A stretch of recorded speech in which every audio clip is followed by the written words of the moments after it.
Hey, what do you think about this woman? Wow. She's stunning. Right? I'm thinking of divorcing your mom and marrying her instead. What do you think? That's awesome. We totally support you. The three sons immediately showed their excitement at the idea of their mom being replaced by this beautiful woman. After seeing the picture of their dad, Nick's mistress, they fully supported Nick and my divorce without hesitation. I've worked so hard to raise you, and you have no gratitude? Don't be so self-righteous. You chose to have us on your own.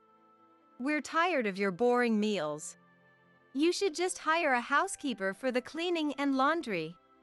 Steve, the eldest son, Arnold, the second son, and Cody, the youngest, started speaking their minds, saying whatever they wanted.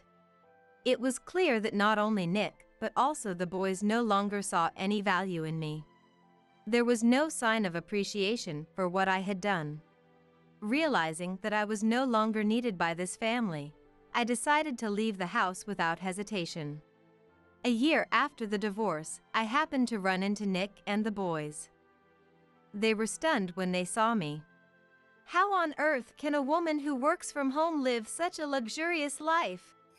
When they found out that I was enjoying my life after the divorce, Nick and the boys regretted their actions and begged for my forgiveness. But I would never forgive them. My name is Risa. I was just an ordinary office worker in a typical company. I met Nick through a mutual colleague, and we got married. I want you to be a housewife and support me. And so, at Nick's request, I resigned from my job. After that, we were blessed with 3 sons. The boys grew up healthy and dedicated themselves to their studies, each pursuing their own paths. Nick, who worked for a large company, had a strong sense of pride and a competitive nature, which helped him climb the ranks to become the head of the accounting department. It was only a matter of time before he would be promoted to a managerial position. Nick was dedicated to his work, and the boys were busy with their studies. I was proud of them. As a housewife, I believed it was my role to support them from behind the scenes. So, I made sure to keep the house spotless and prepared nutritious meals for everyone. As the children grew older, many of my friends left their roles as housewives and returned to the workforce. However, Nick was extremely busy, and he was terrible at household chores, just like the boys. With all that, I knew that if I took on a part-time job, let alone a full-time one, I wouldn't have enough time to take care of the boys and manage the household. So, I decided to start working from home, doing computer-based freelance work that a friend introduced me to.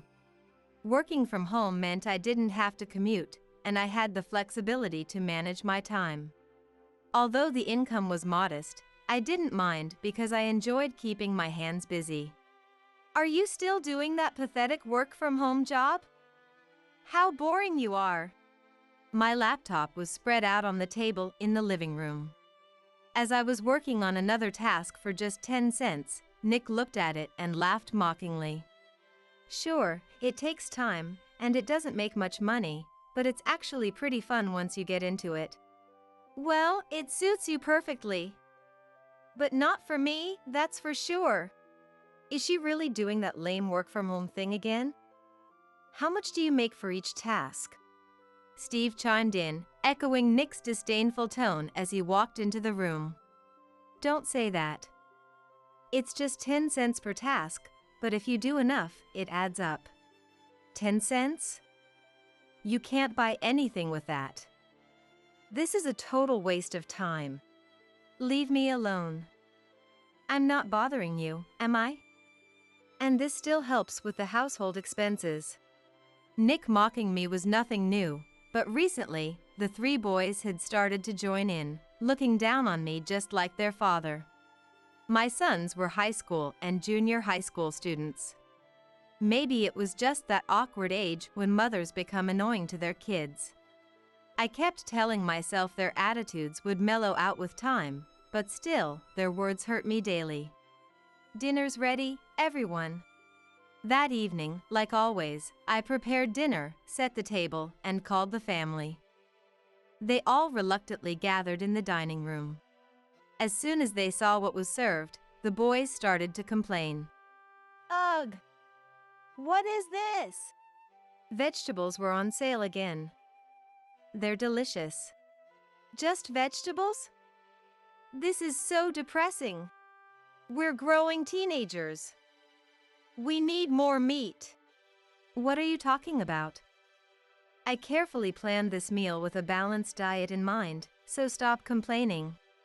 Oh. I wish we could have steak or pizza sometimes. Mom's cooking is always so bland, and I'm really getting tired of it. We do eat out occasionally. Stop being so demanding. If we ate out every time you wanted, we'd go broke. Even though I argued back, the boys still sat down at the table, grumbling about their dissatisfaction. These kinds of petty squabbles were a daily occurrence, especially since they were going through puberty. But their rebelliousness had another cause. Nick's influence. I want to eat something more luxurious too. Can't you make turkey sometimes? I come home exhausted from work, and all I get is this animal feed full of vegetables. It's awful. Stop complaining all the time. It's your attitude that's making the kids act so spoiled. Huh? Are you blaming me now? It's your boring meals that are the problem. Stop shifting the blame. You always call my meals boring, but it's tough trying to plan balanced meals within your salary. Fine, I get it. Nick clicked his tongue but reluctantly started eating dinner. It was always like this. For the past few years, Nick had increasingly criticized me. And, just like him, the boys had started to make it a habit to belittle me. I had become the emotional punching bag for the entire family. After that dinner, I went into the kitchen to clean up. The rest of the family gathered in the living room to watch TV.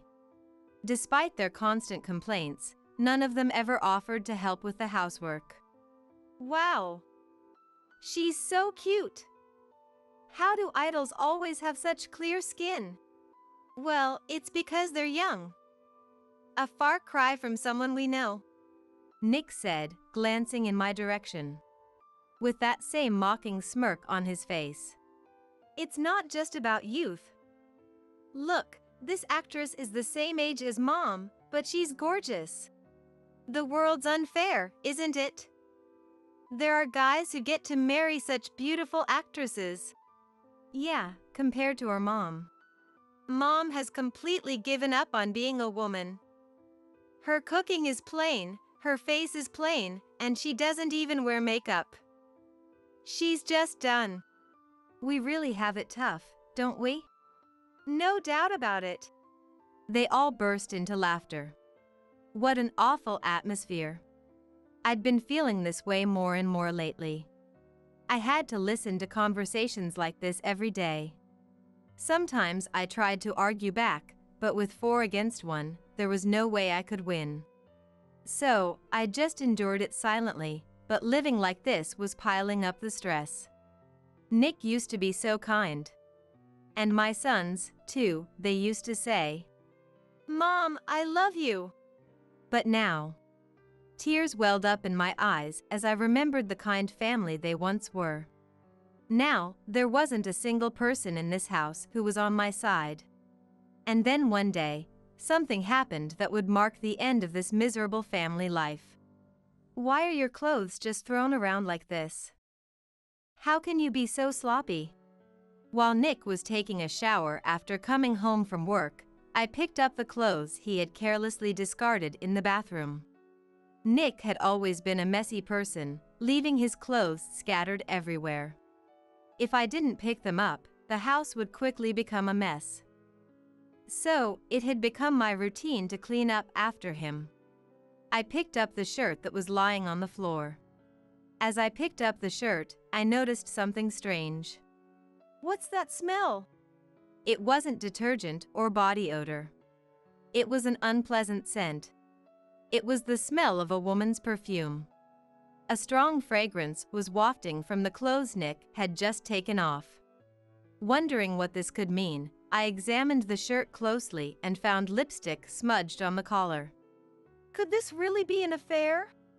The clear evidence of contact with another woman made my blood run cold. I immediately confronted Nick as he stepped out of the shower. I expected him to come up with some excuse, but his reaction was completely unexpected. "Oh, so you found out. I let my guard down because you never noticed before." "What do you mean by before?" You really are clueless. Even when I said I was working late and came home late, you never suspected a thing.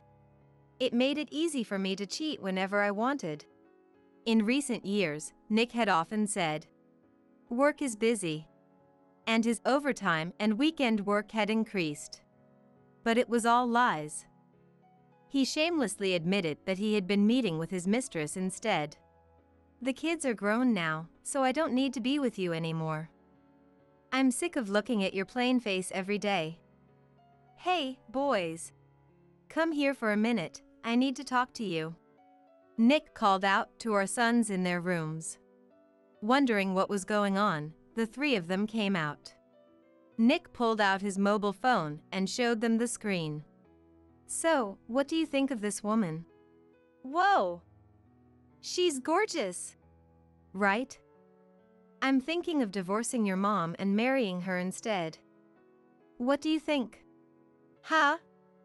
So, she'll be our new mom? That's awesome. I'm all for it."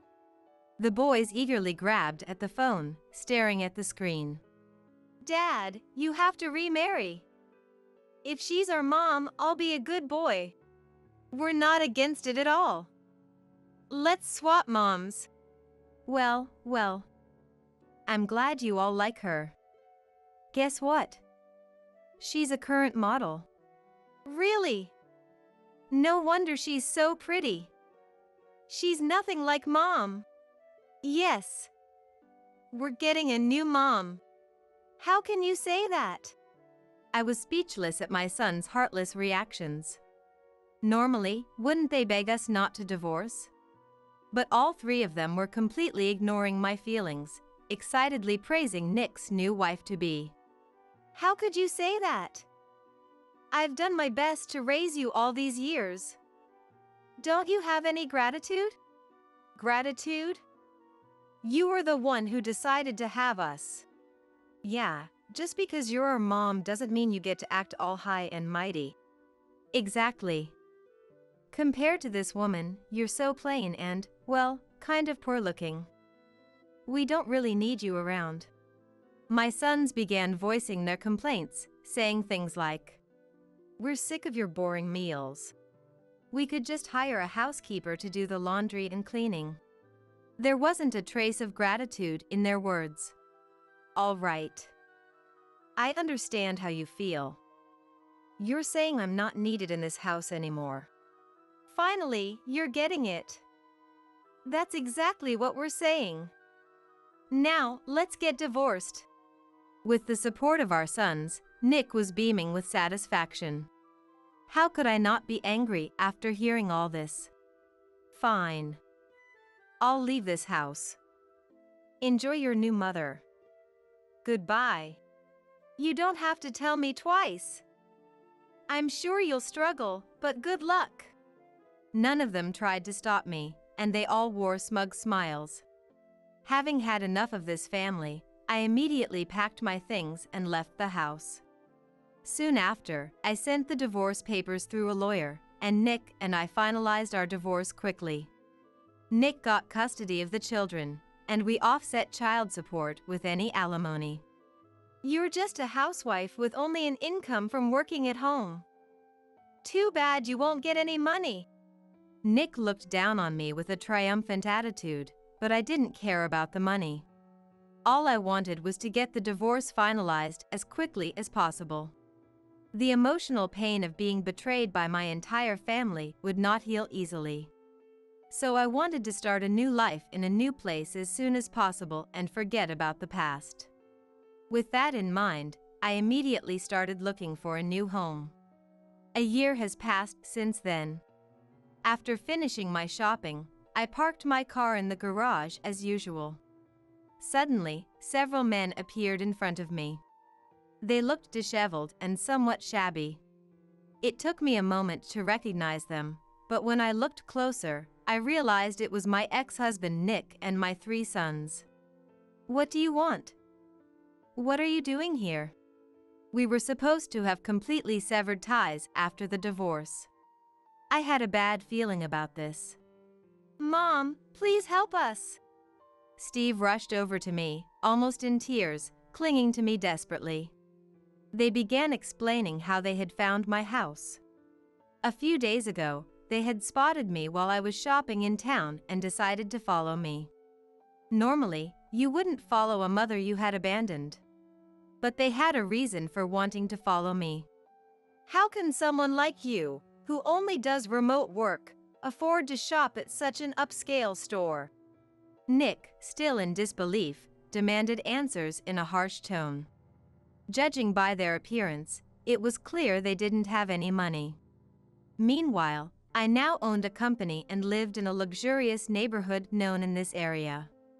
The store where they had spotted me was a high-end brand boutique that the average person would not easily step into. Noticing my well-dressed appearance by chance, my former family had caught the scent of money.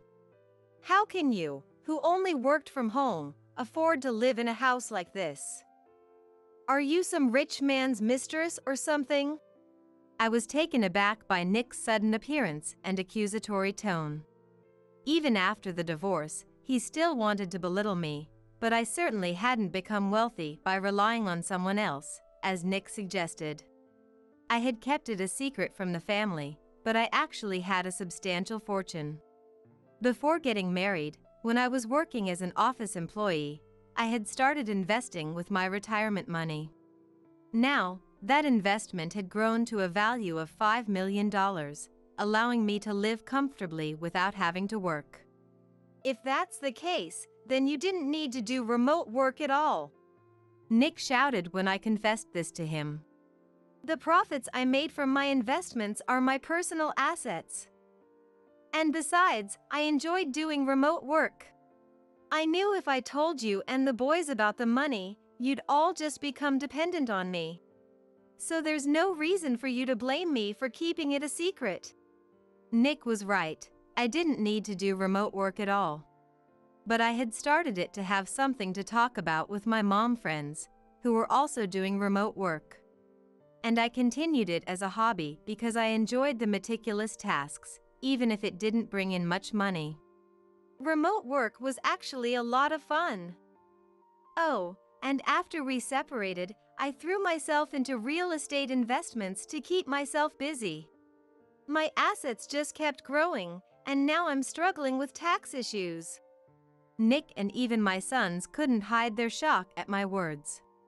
Seeing my sons for the first time in a while, I noticed they looked pale and unhealthy, far worse than before. "You all look pretty unwell. Are you eating properly?" Even though Nick had custody, they were still my sons. And I couldn't help but worry about them. "That woman's ruined everything for us," Steve responded to my concern with bitter complaints. It turns out that Nick's affair partner, Cindy, who he had planned to marry, never intended to marry him. She had only used her charms to get close to him for his money. Nick, who had fallen in love with her at first sight in a nightclub, had been treating her to expensive dinners and showering her with luxury brand gifts. But when he finally proposed to her, she bluntly turned him down, saying, "I'm not interested in some older guy with kids and a divorce history." However, Nick, unable to give up on her, hired a private investigator to track down where she lived.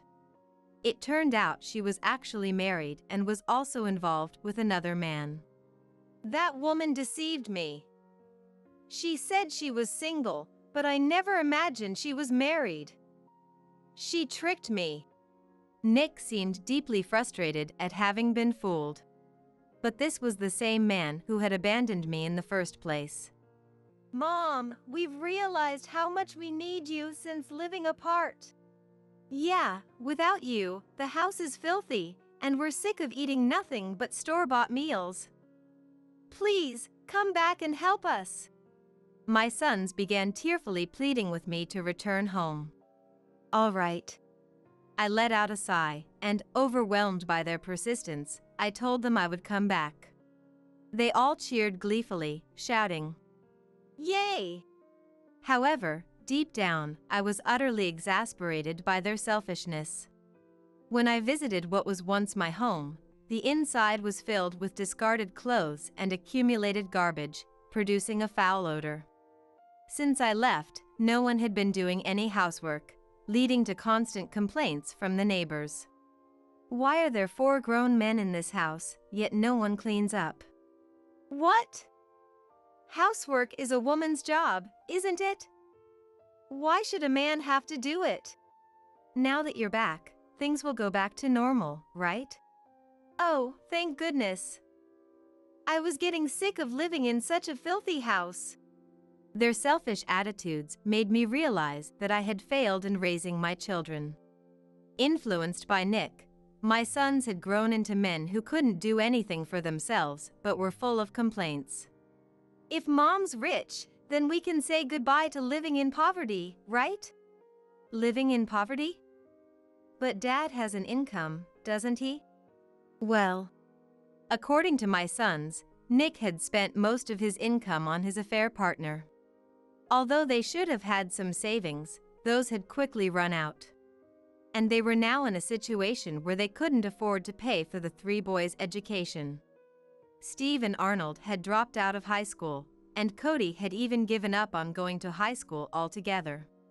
So we're all working part-time, but even then, it's tough for the 4 of us to make ends meet. On top of that, Nick, unable to manage the debts, had gone so far as to misuse his position as an accountant to embezzle money from his company. The embezzlement was quickly discovered, but fearing damage to their corporate image, the company reported it to the police, leading to Nick's dismissal from his job. Although Nick struggled daily to find a new job, rumors of the embezzlement had spread, and he was having difficulty securing employment. In an attempt to cope with the stress, Nick turned to alcohol, and combined with an unhealthy diet, he was now suffering from illness. Please, help us! Prideful Nick had swallowed his pride and was begging me for help. It was clear that their situation had reached a very desperate point. We can't do anything without you, Mom. We're begging you too. Please come back. My sons joined in, pleading along with Nick. All 4 of them bowed their heads to me. However, I felt no inclination to help them. This is your own fault, isn't it? After everything you did, how dare you come crawling back to someone you threw away? I looked down at them coldly as I spoke. They probably thought that if they begged tearfully, I would forgive them, but that wasn't going to happen. There was no way I could forget the way they had treated me. You told me you didn't need a plain wife or mother. Well, I feel the same. No matter how much you bow your heads, I don't need a husband or sons who mock and discard others. As I spoke, I took my wallet out of my bag. There was $1,000 in it. I placed it on the table. Consider this your severance pay. Never show yourselves in front of me again. Nick, and you boys as well, stop relying on others and figure things out for yourselves. It's pathetic. I glared at the 4 of them as I said this. They muttered, "But," and hung their heads. I left the living room and closed the door behind me. The moment I did, I heard them fighting over the money from the living room, shouting, "That's my money!" Seeing how far they had fallen saddened me, but I hoped they would somehow manage to survive on their own. After that, Nick and the boys sold the house they had been living in and moved into a smaller one. Although Nick struggled to find a new job, he eventually managed to get hired by a construction company. where he worked long hours doing unfamiliar manual labor from morning until evening to take care of his sons. It seemed that he had finally developed a sense of responsibility as a father. It was likely a tough life, but I heard he was working hard without complaining. Just like their father, Steve and Arnold were also working and living on site. As for Cody, who had dropped out and couldn't attend high school, he was now going to high school while working part-time to help with the family's finances. They had not escaped poverty yet, but knowing that they were living much more decently than before gave me some peace of mind. Even though I had left because I was fed up with their terrible treatment, they were once my precious family. I truly hope that from now on, they'll grow into adults who can take care of themselves. That's what I thought. Meanwhile, I decided to remodel a room in my house and start a handicraft class. I've always been good with my hands, so I thought I'd turn something I love into a job. Nowadays, word of mouth has brought many students to my classes, and we enjoy a fun time together, often ending the lessons with a tea party. Although I was betrayed by my family and left all alone, this has allowed me to live freely and without being looked down upon by anyone. Even though I'm apart from my sons, I pray for their health and happiness while embracing a life where I can do as I please from now on. You cheated on me, didn't you? My husband Tom was holding our newborn baby and shouted right in front of me. I had just finished the huge task of giving birth and returned to my hospital room, and that's what my husband said to me. What are you talking about? I had absolutely no idea what he meant. I've been faithful to Tom since before we got married, and I have no reason to do something like that after getting married. I couldn't understand why he would say such a thing, and I was furious that he would say that to his wife right after giving birth. This baby's eyes are blue. You cheated on me with a foreigner, didn't you? That's impossible! I yelled back without thinking. I retorted while enduring the pain in my body. Tom quickly put the baby in the bassinet, as if he had touched something dirty. I was angry that he reacted that way to our own child. I picked the baby back up. The baby suddenly opened its eyes. They were clear blue eyes, like glass. How? Both Tom and I have brown eyes. I've never seen eyes this blue before. I really didn't cheat on you. I have no idea why this happened. Don't lie. There's no other explanation except that you cheated. I'm telling you, it's not possible. I really don't know why. I gave birth to this child myself, so there's no doubt it's my baby. I've never heard of any foreigners in my or Tom's family. If that's the case, I truly don't understand why this child has blue eyes. Please, let's do a DNA test. A DNA test should prove this child's relationship to Tom. When I desperately pleaded, Tom stared at me intently. If this child isn't yours, I'll divorce you. I'll even pay alimony. But I really have no idea how this happened. This is your child. Please, just let me prove it. Tom's voice echoed in the silent hospital room. His answer was, "My name is Sophie. I'm turning 29 this year. I work an office job at a company in Boston. I was born in the South, but I've lived in Boston ever since I got into college. I'm married to Tom, who is 1 year older than me, and we live together. Tom works at a sports equipment company. Having grown up in a snowy area, I joined the ski club as soon as I started college. Tom was an upperclassman in the club at the time. He wasn't as used to snow as I was. But he loves sports and got hooked on skiing during a high school trip, so he went to ski resorts whenever he had the chance after that. He's quite skilled. Tom and I hit it off right away, since we both wanted to improve our skiing techniques. We always participated in the club's ski trips together, so naturally we started spending more time together and got closer. Then 6 months later, Tom said he wanted to date me seriously. That's how we became a couple, and our relationship progressed smoothly after that. After graduating, we both started working in Boston. I had become a working adult 1 year earlier. I moved into Tom's apartment and we started living together. Of course, the reason we chose to live together was that we wanted to be with each other. But that wasn't the only reason. Before graduating, we had discussed that we wanted to get married eventually, so establishing a financial foundation came first. If I lived in Tom's place, we could put all the rent money into savings instead. That way we could save up for our wedding faster. With that in mind, we cut back on ski trips until we had enough saved up. Eventually, Tom and I both gained more work experience and felt like we could continue our jobs long term. We reached our savings goal. Thrilled that we could finally get married, we decided to meet each other's parents first. My parents live far away, so both of us would need to take time off to visit them. Inevitably, we ended up going to Tom's parents' place first. Actually, Tom had only recently told his parents about dating me. Apparently they're old-fashioned and believe unmarried couples should keep their relationship pure. It's a very traditional area, so my parents don't approve of premarital relationships until the future is decided. My hometown is rural too, so I get it. Times have changed, but it can't be helped. That's why they think you and I are still living separately. If they ask, just go along with that. We had this conversation and firmly swore to absolutely never reveal that we were already living together before heading to Tom's parents' house. Tom's family runs a small woodworking business, with a factory located next to their home.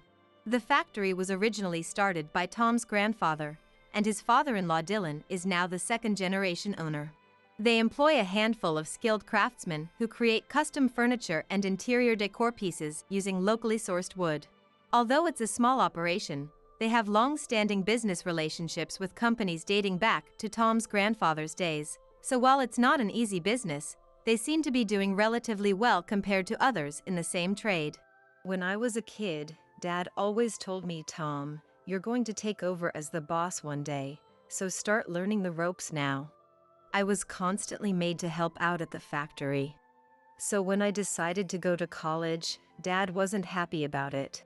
Has Dylan decided who will take over the factory after him? No, the craftsmen we have now are skilled but have zero interest in the business side of things. We've tried training younger workers, but no one sticks around long. I think Dad still hopes I'll come back and take over. Do you have any intentions of coming back here in the future, Tom? No way. I enjoy my current job that allows me to be involved with skiing. If I ever change careers, it would have to be something ski-related, or I definitely wouldn't last. I was relieved to hear there was no chance of Tom taking over his family's factory. Inheriting the business would inevitably mean I'd be expected to support him and put down roots in that area too. I couldn't imagine living in an unfamiliar place, having to tiptoe around my seemingly old-fashioned parents-in-law. During that first visit to Tom's family home, I came face to face with Tom's parents, who would soon officially become my parents-in-law. We were shown to the living room where I deeply bowed my head to them. I'm sure I have many shortcomings, but I will do my best to support Tom. I hope for your kind guidance for many years to come. Yes, of course. I had pondered my words for days and even practiced, but my mother-in-law Caddy simply brushed them off. It was a bit anticlimactic. Still, at least Caddy had replied. Dylan stayed sullenly silent without a word, making me worried I had somehow angered him. But then Tom immediately started a normal conversation, so I figured these two must always be this distant. By the way, Sophie, what do you do for work? It was the first time Caddy properly spoke to me. I had expected her to ask about my upbringing or hometown at a time like this, so it threw me off that her first question was about my job. Nevertheless, I explained that I work an office job. And about how much do you make annually? She followed up, leaving me momentarily at a loss for words. Is that really something you suddenly ask your son's fiancé? Tom quickly interjected. That's not something you ask so bluntly. And warned his mother for me. But even after that, they peppered me with rather blatant questions at every turn, like the rent for the place I live now, and how much property and assets my parents own. Honestly, it was exhausting to field what felt like an interrogation into my and my family's financial situation. I snuck a glance at Tom beside me, who was sending me an apologetic look. Given that Tom's family has made their living running a factory for generations, perhaps they have very strict views about money. The barrage of questions earlier may have been their way of ascertaining whether I or any of my relatives are in debt. And if so, whether there was any risk of their son getting dragged into it. Maybe he wanted to confirm something like that. If they're just concerned about their son being suddenly saddled with a huge debt after marriage, I guess I can understand their perspective to some extent. At the time, I tried not to dwell on it too much. As soon as Caddy finished her spiel, Dylan opened his mouth as if he'd been waiting for his cue. Well then, why don't you go ahead and take a tour of the factory right away? His words caught me off guard. Just when I thought Dylan had finally deigned to speak to me, he's suggesting a factory tour out of the blue. Of course, it's his future son-in-law's family business, and I should probably have some idea of what it entails. But I can still hear the sound of machinery operating in the factory even now. Surely they don't expect me to go introduce myself to the employees on the spot like this, do they? The thought made me a bit nervous. You don't have to remember everything all at once. As Dylan started to stand up while saying this, Tim stopped him. Both of you, cut it out already. We came today with the intention of just making introductions. There's no need to show her the factory, is there? Besides, what do you mean she doesn't have to remember it all at once? When she doesn't have to remember anything at all. Chastened by Tim's forceful tone, Dylan reluctantly sat back down. Tim was absolutely right. It was clear from Dylan's choice of words that he was assuming I would eventually support Tim in taking over the factory. Apparently, Dylan still harbors hopes of having Tim inherit the business. At this point, I was starting to feel a very distinct sense of wariness towards these in-laws. Showing such blatant interest in my financial situation upon first meeting, and scheming from the start to tie me to the family factory that goes beyond just being tactless, in my opinion. This is a bit of an unbelievable situation. I understand that marrying Tim means inevitably being connected to these people. But I was realizing with stark clarity that having a close relationship with them in my daily life would be impossible. Sensing the increasingly tense atmosphere, Tim stepped in. Any further discussion can wait until we meet again. With that, he wrapped things up and we were done. As we were about to leave, Caddy was trying to tell Tim something in a low voice while walking with us. Tim was clearly exasperated as he dealt with her. And so, I was finally able to get away from Tim's family home. I found out later that Caddy's parting complaint to him were, just because you're married doesn't mean you should become distant from your family. Make sure you think carefully and visit home. It seemed like a pretty blatant guilt trip, but from Caddy's perspective, maybe she feels a sense of loneliness, as if I've stolen Tim away from her. But Tim seems exhausted by both Dylan pressuring him to take over the factory and Caddy constantly demanding excessive family time. He clearly has no desire to see them frequently. Of course, it's not like their relationship is hostile. Quirks aside, I'm sure Tim's parents act this way because they care about him. And Tim himself doesn't seem to want to stir up discord with them either. I wanted to respect Tim's feelings too. However, after talking to them for the first time today, I knew with absolute certainty that I couldn't handle a life with frequent meddling from those in-laws. I told Tim my honest feelings. I even conveyed that if there was any possibility of living with those two, it might make marriage itself difficult. Of course I love Tim, but I'm convinced that I'd be unable to maintain my peace of mind living together with those people. My parents can be unintentionally overbearing with their opinions sometimes, so it's totally understandable that you feel that way, Sophie. That's what Tim said. I'm not considering ever living with them long term. And I absolutely won't let our lives get so intertwined that you end up dealing with their interference, Sophie. He promised. I didn't want to reconsider my decision to get married, so I was truly relieved when he said that. However, even though we refrained from contacting them, my in-laws didn't do the same. Immediately after the greetings, my in-laws started making various proposals and demands to us. The most troublesome thing was their meddling in our wedding plans. Tim is our only son and he's precious to us, so we want you to have the wedding in the way that has been passed down in this family for generations. They kept insisting persistently. From an early stage, Tim and I had planned to have the wedding ceremony in a church and the reception as a small-scale event with only close relatives and friends. But Tim's parents even demanded that we hold the ceremony in their hometown. Furthermore, when they said we should make the reception bigger so they could invite many of their relatives, I felt anger welling up inside me. I don't want them interfering with our important ceremony. I told Tim that I wanted him to make them stop meddling any further. Of course, Tim felt the same way I did, but he looked pained being caught between his parents and me, so this time I decided to yield. Considering our life after marriage, I told my in-laws that we wanted to postpone the ceremony until we could save up a bit more money so we wouldn't use up all our savings on just the wedding, and smoothed things over for the moment. And so, our married life started while postponing the ceremony. I told my colleagues at work and friends that we decided to use the money for the reception on our daily life instead. Most of our acquaintances of the same generation agreed it was a more rational and better choice. For me, it was disappointing not being able to have a wedding ceremony, but I was very happy that we could officially submit the marriage registration and become husband and wife. And finally, our married life began. We were already living together, but living with a clear perspective on how we would overcome the rest of our lives together felt very fresh. And avoiding direct contact with my in-laws didn't cause anything in particular that made the relationship deteriorate. 2 years passed by in a flash, and I became pregnant with Tim's child and gave birth to a healthy baby boy without any issues. When I returned to my hospital room from the delivery room, Tim, who had been eagerly awaiting my son and I, walked up and held our child for the first time. I expected him to let out a cry of joy, but instead, doubtful words reached my ears as I finished giving birth. His eyes are blue. Why? Is this child not mine? I couldn't understand what he meant. Why was Tim glaring at me with such a grim expression? I tried to think with my still exhausted and dazed mind, but nothing came to mind. What are you saying? That child is yours, Tim.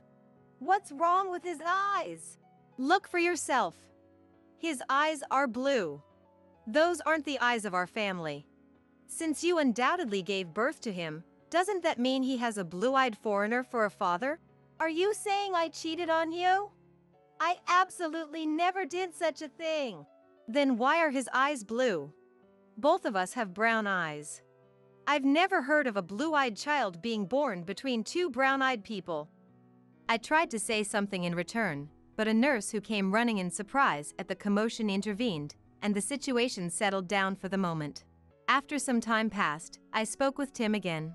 Tim had regained his composure on the surface, but his eyes were still harsh as he looked at me. More than anything, he wouldn't even try to hold our son. He thought I had cheated on him with a blue-eyed man who wasn't him and gave birth to that man's child. I had absolutely never betrayed him like that. However, the fact was that our son's eyes were blue. I couldn't explain the reason why. It's not that you can't explain, you just don't want to admit you cheated, right? Please believe me. There must be some way we can investigate this.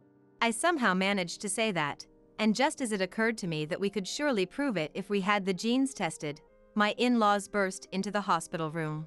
Dad, Mom, why are you here? Tim raised his voice in surprise. Tim shouldn't have told my in-laws that I had gone into labor, being considerate of how I wanted to avoid meeting them as much as possible. Of course, we couldn't not inform them of the birth, but we had intended to let them know after both the baby and I had fully settled down after the delivery. I have an acquaintance among the nurses here. And of course she knows about Tim, so she went out of her way to let us know that our grandchild was about to be born. Not informing us of the birth of our first grandchild, what an unfilial son. Well, I guess I was kind of the same when you were born though. The two of them had the biggest smiles on their faces that I had ever seen. You just had a baby, so why do you have such a displeased look on your face? Yeah, the child was born healthy. But since I found out it's not mine, of course I'd have this kind of expression. At the words Tim spat out, my in-laws exchanged glances with a look of incomprehension. Eventually, my mother-in-law peered at the baby's face and let out a loud voice. It's true. This isn't Tim's child. Look at his eyes, he has blue eyes. What did you say? My father-in-law, who had also shouted and stared at the baby. You're right. His eyes are blue. I've never seen a child with eyes like that, he said, turning back to face me. What is the meaning of this, Sophie? Were you planning on tricking Tim into raising some foreigner's child? What an appalling woman. I thought you seemed rather distant when we met, but to think you had such intentions. That's not it. There must be some reason for this. I'm sure we'll understand if we investigate. It was painful to have them hurl such heart-wrenching words at me one after another. But what hurt the most was that Tim, who should have been protecting me, was glaring at me together with my in-laws. A nurse, unable to bear watching my in-laws shouting in further agitation, calling me an adulterous woman and saying they'd make me pay compensation and divorce, ushered them out of the room. When she said she would call the police if they continued making a commotion and disturbing the mental stability of the patient, my in-laws finally withdrew quietly. I had fallen from the heights of being blessed with a son to the depths of despair. More than anything, the shock of being turned away by Tim, who should have been my greatest ally, left me unable to even shed tears and simply dumbfounded. After a while, my in-laws said, "There's no point in looking at the face of someone else's child," and left. Tim sat silently with an air of not wanting to even look at the baby I was holding. "I rushed out of the office because you went into labor, so what am I supposed to say when my colleagues congratulate me? Ugh." I learned for the first time that Tim was capable of such cruelty. As I sat there unable to say anything more, Tim stood up. "I'm not coming here anymore," he said coldly and tried to leave the room. Was this the end of my relationship with Tim and we would get divorced? The anxiety of whether this child would suddenly lose his father washed over me. "Hey, wait!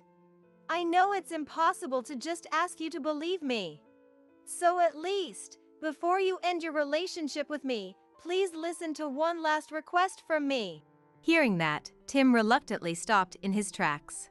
"Please ask the hospital to do a DNA test. The results should be available in about a week. If it determines he's not your child, then you can abandon me. You can even demand compensation. I haven't betrayed you. Even if we find out much later when the child grows up that he is yours, it will be too late to start over as father and son then." My final plea seemed to reach Tim's heart, if only slightly. Tim said, "Fine. That will make the truth clear," and left the room. After that, I wasn't in any state of mind to talk to anyone. I told the nurse that I couldn't see anyone else until my parents, whom I had contacted as soon as I went into labor, arrived, and had her refuse any visitors. That night, my parents, who had forcibly transferred trains to get there, rushed to the hospital barely in time for visiting hours. The moment I saw my parents' faces for the first time in a while, I shed tears of relief that someone had finally come who would be on my side. "You did really well." What happened to Tim? Has he not come yet? Asked that, I hesitated over whether to tell them what had happened here until then. But I had nothing to be ashamed of, and I thought that if the results of the upcoming test came out, my relationship with Tim could be repaired, so I decided to keep quiet to avoid giving my parents unnecessary worry. I made the painful excuse that Tim had been with me until just before, but he had to go back to the office for a bit because there was some work he absolutely had to do himself. And my mother Lenore gently held my son, whom neither Tim nor my in-laws had held, and peered at his face.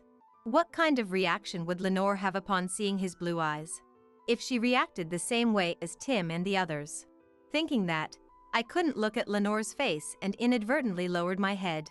"Oh, how adorable. His features take after Tim, don't they? Let me see. Oh, you're right. But the shape of his nose resembles Sophie." My father Sullivan also looked happy. It was a very ordinary reaction for grandparents seeing their first grandchild, but their response full of joy made me truly happy from the bottom of my heart. "Look, this child has blue eyes too. Just like when Sophie was born." I reflexively raised my head. "What?"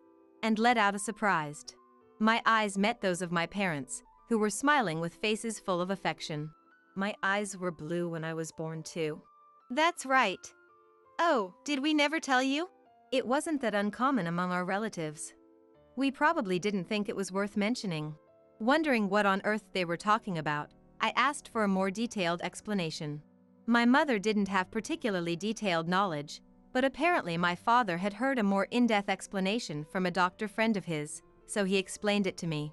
Even if a person was born with blue eyes, there are cases where the color changes due to genetics.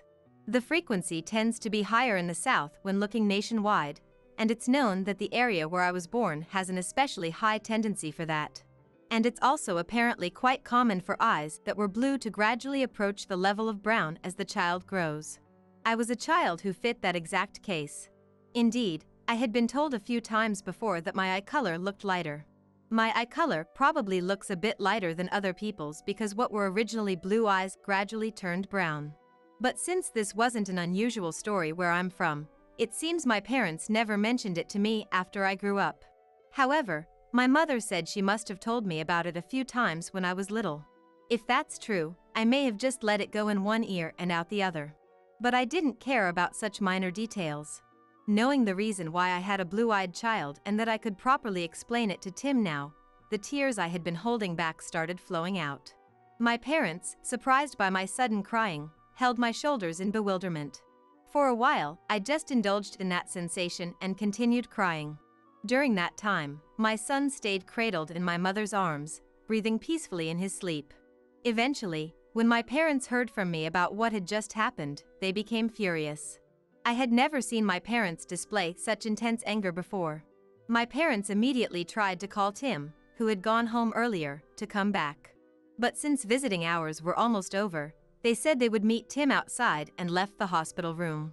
I heard later that my father had expressed his tremendous anger to Tim, saying, "How could you not believe your wife's story at all, not even hold the baby, and go home like that?" And Tim had been thoroughly contrite.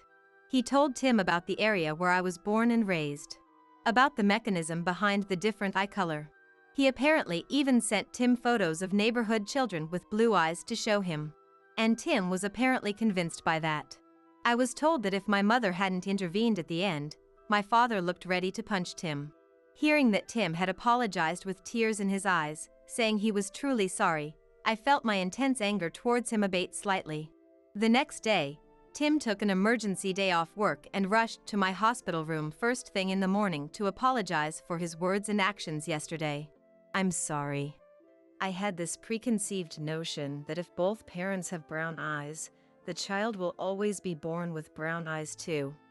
I judged based solely on the bias that a child's eyes can't be blue unless one of the parents has blue eyes." It's okay. I didn't know that my eyes were blue when I was little either. Or rather, I didn't remember. And the DNA test results aren't back yet, so right now I'm just happy you believe this story. Tim promised to take responsibility for clearing up his parents' misunderstanding himself, and vowed not to create any more opportunities for me to come face to face with them in the future. Later, Tim called his parents home, but when that didn't work, he apparently ended up going directly to their house to explain the situation. However, it seems that even so, his parents wouldn't abandon their suspicion towards me. They stubbornly insisted that we still couldn't know until the DNA test results came back, and even criticized Tim for discarding his doubts so quickly. But this time, Tim had also looked into and come to understand that there was a possibility of blue-eyed children being born even from brown-eyed parents, and had come to believe in my innocence. However, no matter how much Tim explained those things, his parents wouldn't listen at all. On the contrary, they insulted us, saying we were just putting on an act and even getting the neighbors involved. They even went so far as to say that if Tim broke up with me and took over the factory soon, they would find him a better woman. Tim finally exploded in anger at their utter lack of obedience. "If you two continue to insult Sophie like this, I'm cutting ties with you." And apparently stormed out, saying so. And about a week passed. Our son had no health issues whatsoever, and by then I had completely recovered from the initial uproar. And on the day I was discharged from the hospital with our son, the DNA test results arrived. Tim, who had purposely brought the unopened results all the way from home to my hospital room, opened the envelope in front of me. It stated that a high enough match rate to definitively say the baby was mine and Tim's child had been confirmed.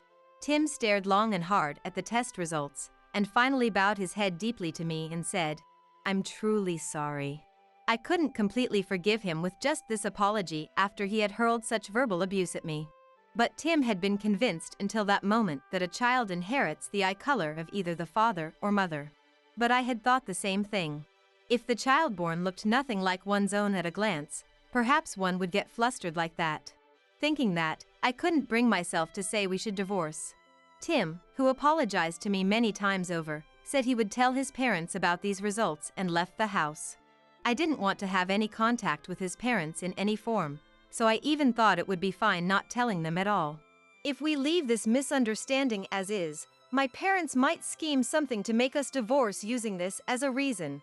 They're already spreading rumors to the neighbors. So I have to properly convey the facts to them. Hearing Tim say that, I decided to leave his parents to Tim and not think about it at all. Eventually, Tim returned after finishing the phone call and said with a relieved expression, I explained it to them properly. Just in case, I also took a photo of the test results and emailed it to them. I told them I'm not going to visit them in the future and asked them not to come see us either. With those words, I could feel that all my connections to his parents had vanished. However, as I was preparing to be discharged and going through the procedures for billing and such, his parents showed up. After that phone call, they had immediately hailed a taxi and rushed over. I heard Tim, I told them not to come, who was carrying our luggage, mutter, Sophie, I heard it's been proven the baby is Tim's son. That's great. Now everything can be smoothed over. Yeah, and it's a boy too. Thank you for giving birth to a healthy heir. I was speechless. There's an expression to flip-flop on someone, but this wasn't like that at all. It was as if they had flipped the heavens and earth with how drastically their attitude had changed. Could it be the same mouths saying these words that had cursed me as an adulteress? Take this chance to divorce her and get compensation money. And hurled insults at me just days ago. As I stood there dumbfounded, Tim, who had been standing in front of me, dropped his shoulders and crouched down on the spot. Tim apparently felt so deflated he couldn't stand at the sight of his parents' utterly self-centered behavior. As if not to miss that chance, my mother-in-law slipped past Tim and approached right in front of me. Here, let me hold him. I instinctively drew back from my mother-in-law, who was extending both hands. Then even my father-in-law approached. You too, as the child grows bigger your place will likely get too cramped, so you can come live with us. Luckily we have plenty of land, so we can even add on to the house. The grandchild will probably be happier with more liveliness too. I felt slightly dizzy. To think they'd even suggest living together. Perhaps they have no sense of shame. Staying with these people any longer would likely impede my postpartum recovery. But I didn't want to line up my words here and argue back either. No matter what I said, my father-in-law probably wouldn't listen, and more than anything, I didn't want to let my newborn son hear my angry voice. I brushed away my mother-in-law's hands that persistently kept reaching out trying to hold my son, approached the taxi they had arrived in, and conveyed my intention to get in with my gaze. Tim, who had been standing there dumbfounded, noticed my desire to leave this place as soon as possible and helped me get in, pushing aside his parents who were standing there stunned at being blatantly ignored. Hurry and go! Tim also got in and told the driver. The taxi immediately drove off, leaving the hospital behind. For a moment, I saw the side of his dumbfounded parents seeing us off reflected in the side mirror, but I never looked back again. Later, Tim reluctantly answered one of the several calls that came in from his parents. In a cold voice, Tim told his parents on the other end of the line that he was cutting ties with them. I want Dad and Mom to have absolutely no involvement in our lives anymore. To not even apologize to Sophie and suggest living together is unthinkable as human beings. I won't let either of you see Sophie or our son at all. Please don't think of our son as your grandchild. I'll never let you two meet him, so give up. Saying that, he hung up and immediately did something on his mobile phone before putting it away. After that, no more calls came in, so I assumed he had blocked their numbers, but Tim told me without saying anything unnecessary that we would never be bothered about this matter again. However, knowing his parents, no matter how strongly Tim declared he was cutting ties with them, in the end they might even show up at our apartment. But even if his parents took such actions, I knew I no longer had to worry about anything. Actually, a little before our son was born, Tim had gotten a job as a ski resort manager through an introduction from an acquaintance. Tim had been so eager to work in a job related to skiing that he had specifically chosen to work at a sports equipment company. So when he received word of this position, I definitely want to do it. He was overjoyed and had replied. That place was in my hometown, where my parents also live. For me too, this job offer had the best possible conditions. If possible, I had wanted to give birth at a hospital there, but by the time this job change was decided, my due date was fast approaching. Transferring to a different hospital suddenly during this time was high risk, and more than anything, there were few hospitals that handled deliveries there, and they were all full with local pregnant women. So in that case, we had decided I would give birth at the hospital here where I had been receiving regular checkups from the beginning. That was the situation, so we had decided to wait until our son was old enough for long-distance travel and move the whole family together. We finished relocating our base of living while keeping this move and job change hidden from Tim's parents until the very end. By the time a month had passed since our son was born, everything was over. Fortunately, our son grew up healthy in both mind and body, and no issues arose at all during the long-distance move. In the end, during the time it took for us to finish moving like that, his parents never showed up at our apartment. Several years have passed since then, but an opportunity to have contact with his parents has yet to come. Our son, who is now running around energetically, continues to grow up without even knowing of his grandparents' existence. At one point, I had a chance to talk with an acquaintance living near his parents' house, and they told me about the recent state of affairs around that factory. After we suddenly cut off contact, not only were they unable to see their grandson, but even their only son Tim avoided them, and apparently this caused both his parents to completely lose their energy.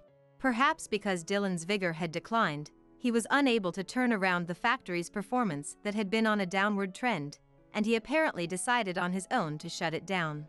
The factory that Dylan had been so eager to have Tim take over and even pass on to his grandchild no longer exists. The acquaintance had seen my mother-in-law Caddy out shopping a few times, but said she seemed lifeless. Eventually Caddy injured her leg and it impeded her mobility, and she apparently became unable to even do housework satisfactorily. Dylan, who had no life skills and had never even done his own laundry, was apparently seen by people many times wearing terribly dirty clothes. And now, it seems both that house and factory are deserted and have become completely vacant. This is just my guess, but I think the two of them, having lost their ability to live on their own, were probably taken into a facility for elderly support or something similar by the government. Of course, I have no intention of going out of my way to confirm their whereabouts. And we, the husband and wife who became ski resort managers, are working hard at our jobs every day in the dreamlike environment of working at the ski resort we love. Since it's an environment where we can visit my parents' home with just a little travel, we go back and forth and help each other out when needed. My parents come over all the time, making up various excuses because they want to see their grandson even when they don't really need help. Our son is very attached to my parents too and really looks forward to seeing them. Having frequently gone to the ski resort from the time he gained awareness, our son is naturally showing an interest in skiing. He's already imitating skiing form and making us and my parents smile. Once this child grows up enough to be able to ski, the day will surely come when we can all ski together as a family. I can hardly wait for that day to arrive. I'm pregnant. Suddenly, that's what Barbara, who claims to be my best friend and a colleague, told me. She said the father is my fiancé. I, who felt out of place and burdened at work because my fiancé was taken by an incompetent woman, ended up resigning. Little did I dream that a great reversal in life awaited me. My name is Sandra, and I'm 28 years old. I work in the cartoon section of a publishing house. It's odd to say this about myself, but I am fairly competent. I handle 3 cartoon artists. One is a hit maker who's a star of the magazine, another is a veteran with enthusiastic fans. And the last one is a promising newcomer who seems capable of carrying the magazine's future. They all trust me with their manuscripts. The basic job of an editor is to assist the cartoon artists under their charge and ensure the manuscripts are finished by the deadline. This includes gathering materials, delivering them to the workplace, bringing refreshments to encourage the assistants, and sometimes brainstorming ideas together. Being a cartoon artist means creating worlds with just a pen and giving dreams and hope to the readers, I believe. Actually, I used to draw cartoon during my student days. I had a dream of becoming a cartoon artist, but realizing I lacked the talent, I decided to help bring cartoon to the world by becoming an editor. Sandra really loves cartoon, says Donald, my colleague and boyfriend. We've been dating for about 2 years now, and we're talking about getting married soon, so he's practically my fiancé. It's not a job where sitting from 9 a.m. to 5 p.m. is enough if a cartoon artist I'm in charge of contacts me. I often have to rush over outside of normal hours, so it's hard to match schedules with regular office workers. That's why dating Donald, who's also in editing, is convenient. Though it's tough to find time for dates. Sandra is lucky with her charges. That's Barbara speaking, another colleague from the same batch. She used to edit for a girls' cartoon magazine at the same publisher. But after being disliked by a female cartoon artist she was in charge of, she had to change departments. While it's true that cartoon artists can be difficult or eccentric, in this case, I think Barbara was the problem. She's often late, full of excuses, and quick to blame others. Still, because she looks cute and seems modest and quiet, it was suggested that she might do better handling male cartoon artists for a boys' magazine rather than female ones for a girls' magazine. Which is how she ended up in my department under circumstances that might be frowned upon nowadays. Maybe I'm lucky, but I also put in the effort. I want to help create good cartoon. Barbara, do you even know the food preferences and hobbies of the cartoon artists you handle? But I bring them trendy sweets and stuff. It's not about what's trendy. You need to bring what they actually like. Some people don't like sweets, you know. Even though I lined up to buy it, I get told, I've mentioned before I don't like sweets, haven't I? Let me guess, you bought that Mont Blanc the other day because you wanted it yourself. And just picked up something extra for the cartoon artist? Prioritizing yourself over your charge, what's that about? That's fine, isn't it, just this once? Not fine at all. Buying what you want and then just getting something extra as a courtesy. And then using that as an excuse to line up during work hours. Well, not everyone is as passionate about their work as Sandra. I wish I had a cute girl like Barbara to handle. Someone said, making me feel down. Donald. I didn't like their unserious attitude towards work. Yet, since they were the only batch mates I could speak openly with, we often went out for drinks. Barbara prefers older men. She says her boyfriend is almost 20 years her senior. I lost my dad when I was little, so I guess I'm drawn to older men. They're kind and calm, and I don't get girls who date guys their own age. Hey. Saying that in front of us, a couple of the same age? Barbara knows that Donald and I are dating. I can't imagine being with someone 20 years older. When I'm 50, he'll be 70. That's like a grandpa. We joked around like this, somewhere relieved that Barbara wouldn't become a love rival. One day, when I was meeting Donald for a date, Barbara called, saying she was feeling unwell and asked if I could pick up a manuscript in her place. I could have refused, but the cartoon artist Barbara was handling was actually someone I'd been personally supporting since their debut. Paul is a mid-30s male comic artist with talent but hasn't been blessed with a hit series. I had to cancel my date with Donald to pick up the manuscript. Ah? You must be Sandra, right? What happened to your usual person? I was happy that he remembered my name even though I had never handled his work before. Barbara is unwell, so I came to pick up the manuscript instead. Ah, she often seems to be in poor health, doesn't she? Is she frail? Is she okay? I had never heard that she was physically weak. It seems there are times she's refused requests using her poor health as an excuse. Hearing stories about messed up autograph session arrangements. Her bringing a fan letter that arrived 6 months ago, or bringing an apple pie for Paul despite his apple allergy made me frustrated. The other day, I asked for photos for reference, and she emailed me blurry photos found on the internet. If that were enough, I wouldn't have bothered asking. The teacher sighed. I apologized on behalf of her and promised to give her a stern warning. Is my comic unpopular because it's not that great? He said something so sad. I've been a fan since your debut work. I even buy your books and line them up on my bookshelf. To which I confessed. Paul was delighted and said, Really? Then I'll draw your favorite character for you. And he carefully drew my favorite character in my notebook. I was so happy I forgot my anger at Barbara. But she's so analog these days, wants analog materials, and it's weird she sends fan letters by mail.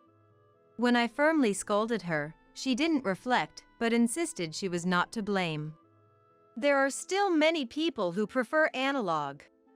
There are plenty of fans who handwrite letters filled with their feelings. Don't just do your job carelessly because you find it troublesome. What? Sandra, you're kinda scary. What we do is support comic artists to produce good work. Bringing them food they're allergic to or otherwise hindering them is actually harmful, not helpful. But I didn't know that. Can't be helped, right? That was a lie. Paul had said he informed her clearly. Then Donald arrived and joined the conversation. What's going on here? Some kind of fight? Donald. Sandra's being really harsh. She whimpered to him with a voice pretending to cry, but without any tears. Barbara, did you make a careless mistake again? It's not about being careless. I'm talking about an attitude towards work. We don't need an editor who troubles the comic artists. Hey! That's too much. Don't judge people by your own standards. I never thought my fiancé would take her side. Looking back, I think this was when our relationship began to deteriorate. Our views on work and our priorities were different. I should have ended things quickly, but perhaps I still had feelings or thought it could be fixed, so I couldn't let go of Donald. Afterwards, Barbara was removed from handling Paul's work. Because Paul had asked the editor-in-chief if his editor could be changed, but out of misplaced consideration. They didn't tell Barbara the truth, so she believed I had snitched on her to the editor-in-chief.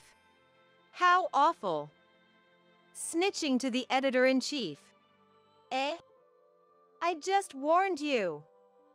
I didn't snitch. Why am I being replaced then?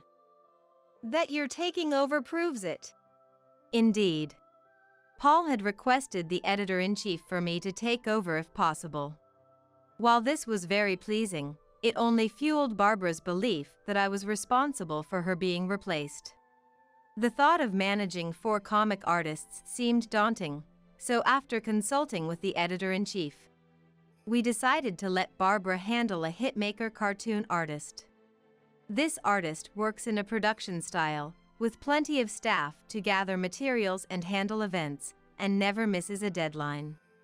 Basically, what an editor does is go to pick up manuscripts and bring refreshments. So I thought there wouldn't be any trouble with Barbara taking over. Barbara seemed pleased, saying, Actually, it might have been a stroke of luck. Paul isn't very well known, and many of my friends don't even recognize his name. But from now on, everyone will know who I'm talking about. This made me quite angry, even though she seemed to have forgotten her anger towards me. I'm sorry if my request to the editor-in-chief caused trouble with your colleagues, Paul said to me the first time I showed up at his workplace. I don't know how the word got out, but such news spreads quickly. No problem. I'm happy to be assigned. I'll work hard to make up for all the trouble Barbara caused. Please let me know if there's anything you need. When I say that. Thank you. I'm sorry to bother you so quickly, but could you please find me an assistant? I asked Barbara a long time ago.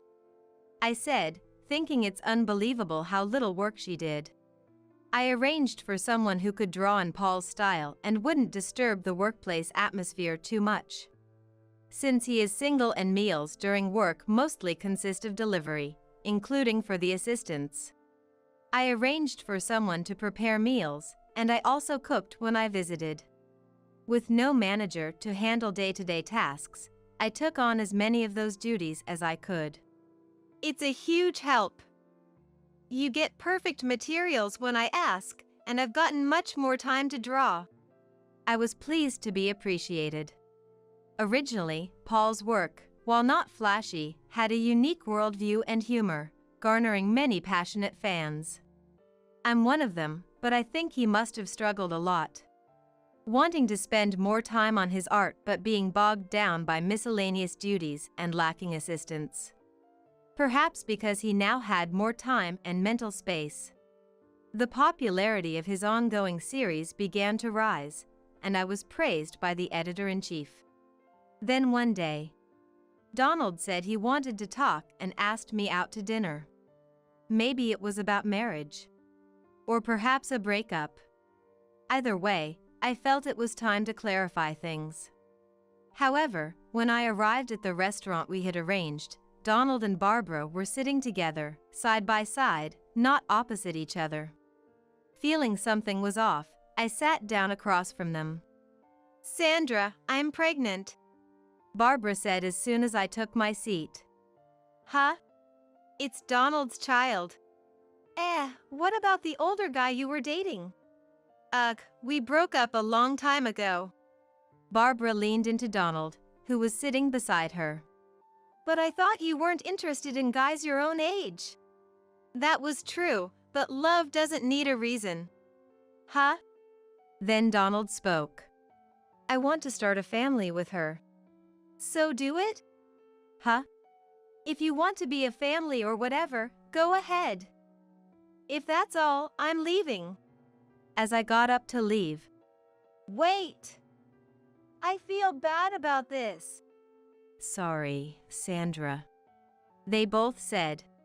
Barbara's smug face at that moment made me incredibly angry. "It's fine.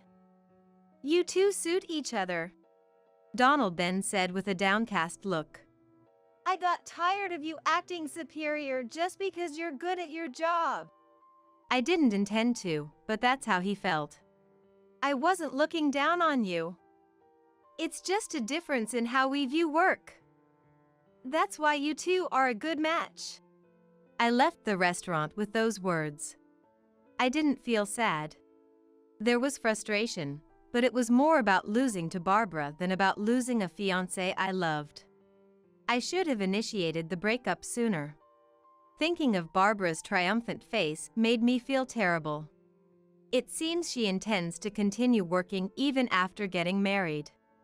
While our editorial department doesn't interfere in personal matters, almost everyone knew about my relationship with Donald. And suddenly, the couple had changed.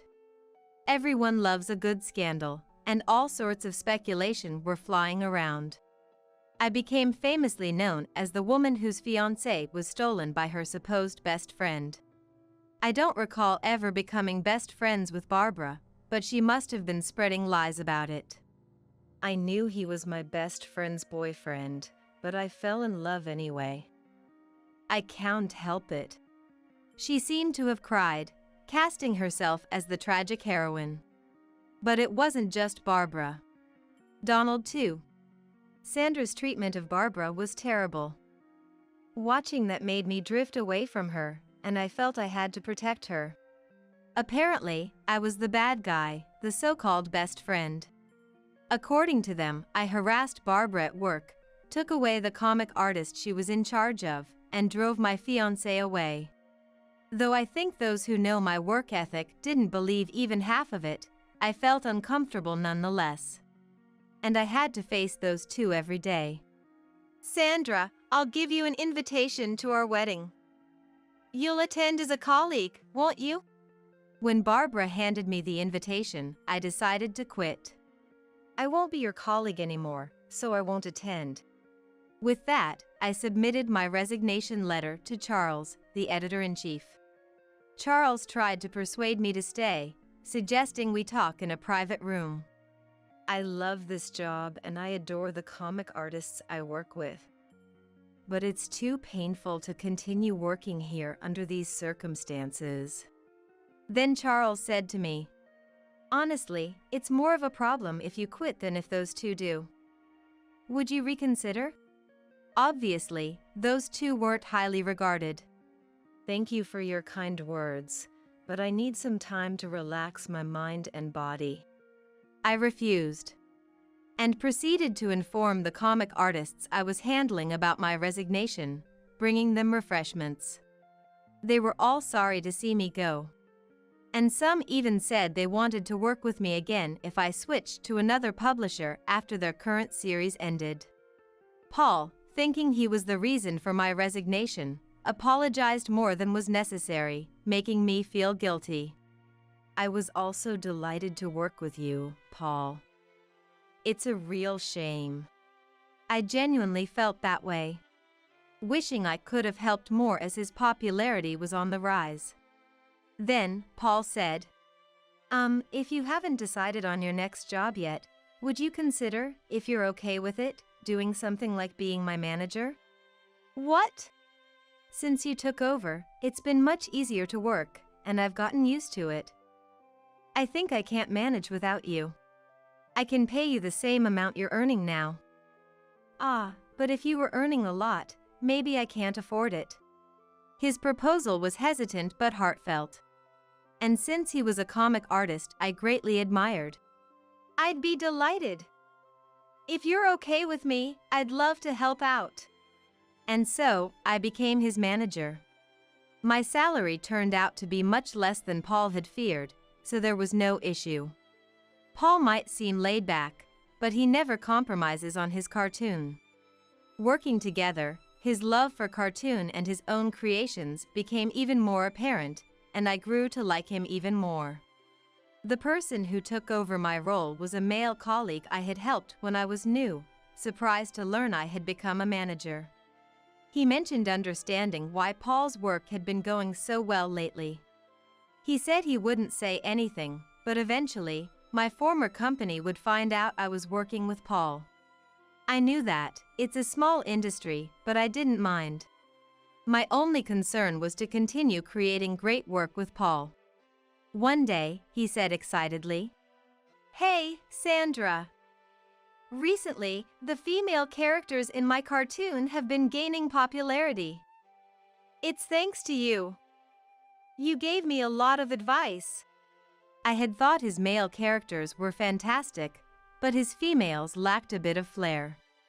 I really don't get women's psychology at all, so it's been a huge help. This character acting cute on purpose.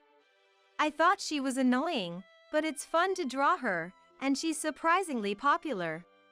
It might be thrilling in a cartoon, but having someone like that around in real life is awful.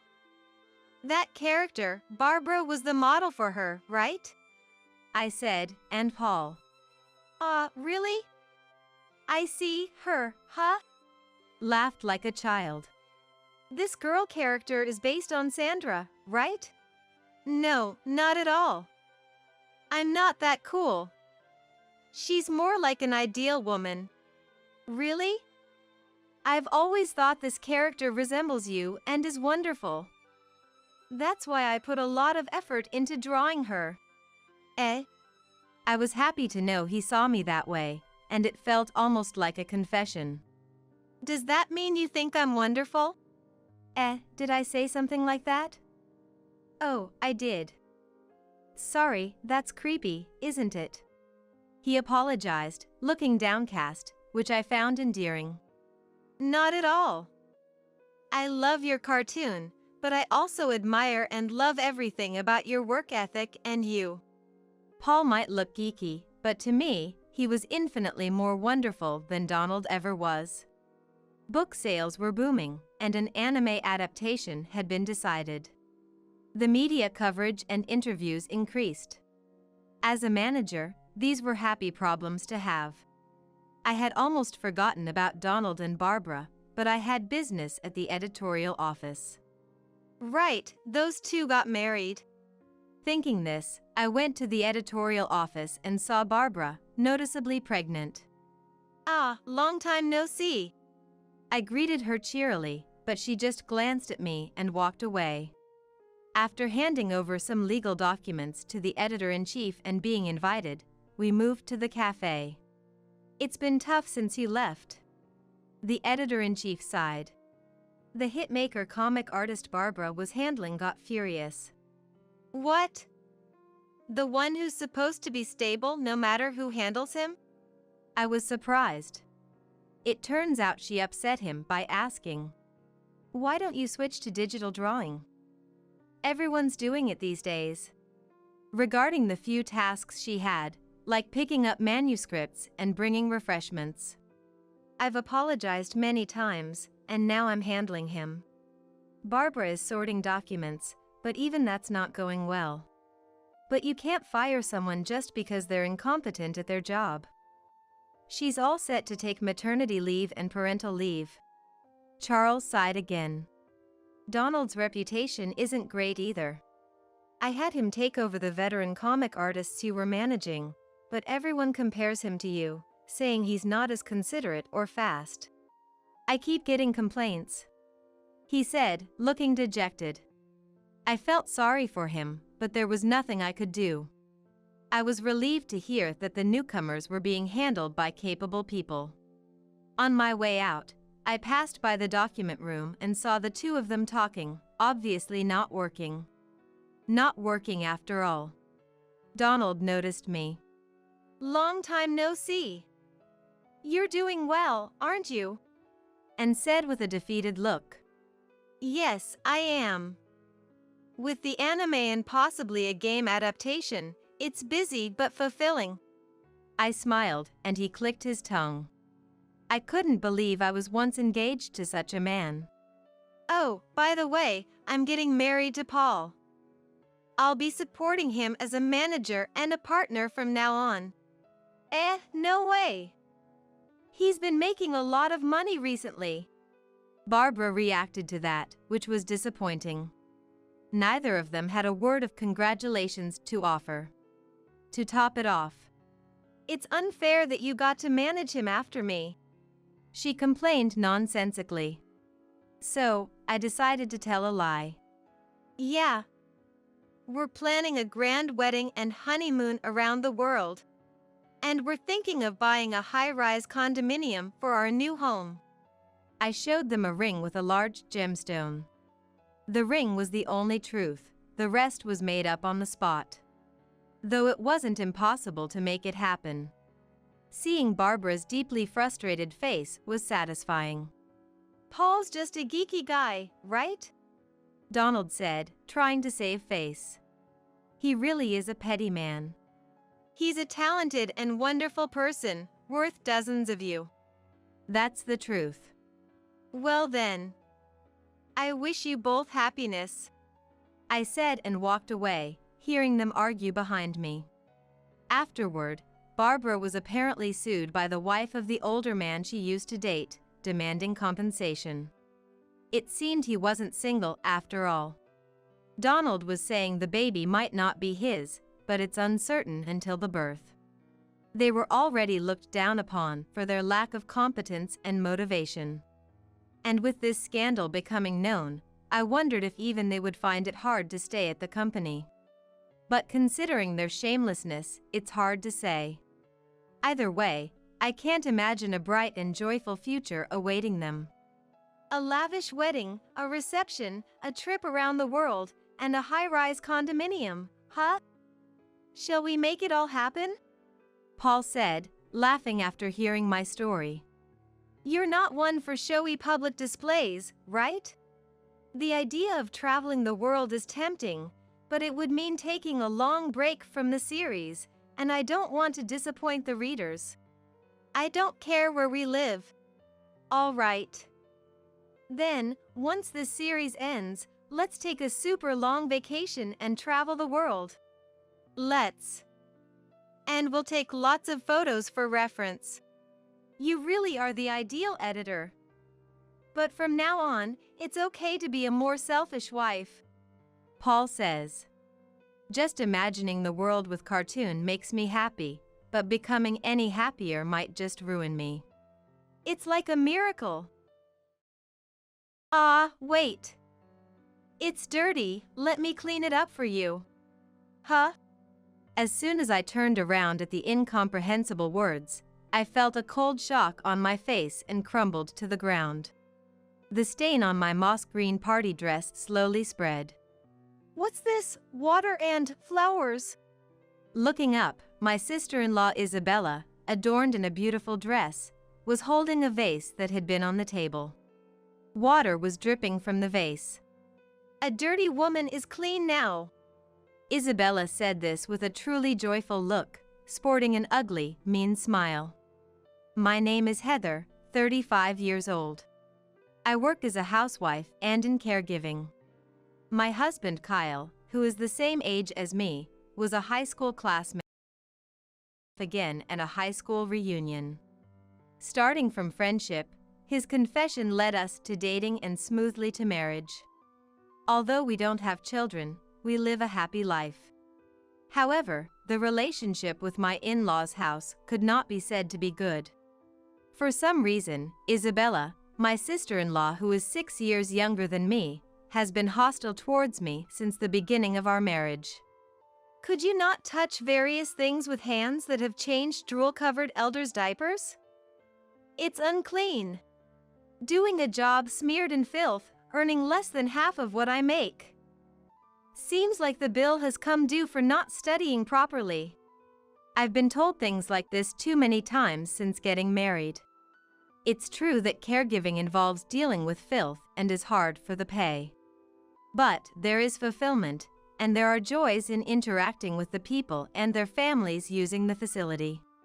I still remember. Before we were married, at the facility I worked at, there was a very sweet and lovely grandmother with advanced dementia. It was tough to care for her, but she was very kind. Everyone called her Lovely Grandma, and she passed away from old age. Later, her family came to pick up her belongings and told me. When we first came here, honestly, our whole family was nearly at its limit.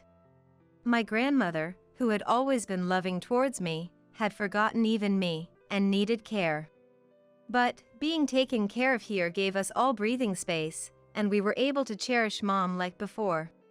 It's thanks to you all that we could love Grandma to the end. I'm glad we met you. Thank you. Hearing this from the grandson, his son, and wife, I ended up crying with them. At that time, I was struggling with whether caregiving was right for me and had thought about quitting. However, those words made all the hardship worth it and became the reason I continued in the job. Thanks to experiences like that, I now take pride in my work. Yet, being spoken to in such a manner by Isabella, who knows nothing about caregiving, was infuriating.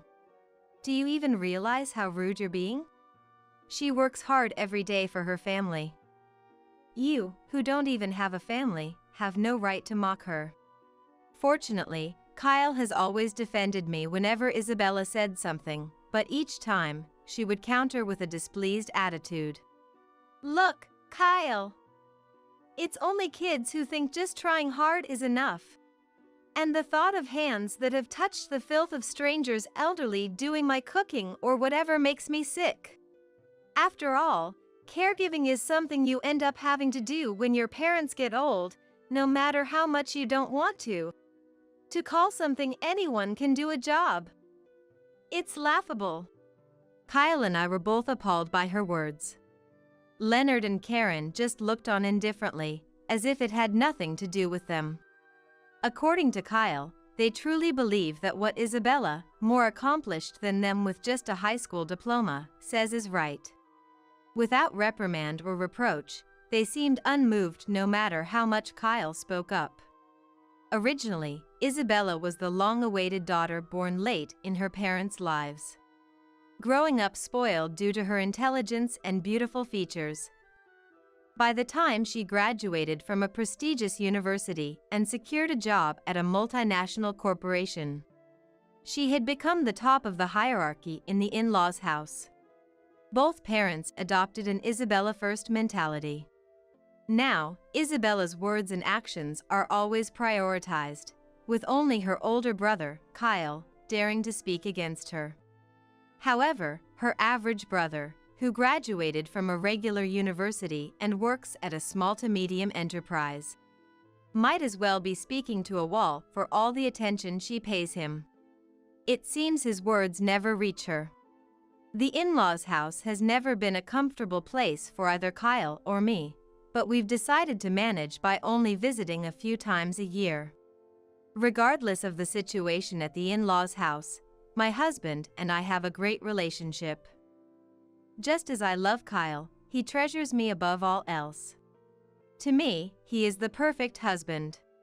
Then one day, we received an unexpected piece of news. Isabella was getting married. And she wanted to wear her dress before turning 30, so the wedding was happening sooner rather than later. According to Leonard and Karen, the groom is a very decent young man who works for the city hall. Plus, his parents are civil servants, they own a house in the city, and he has an older brother who is already married.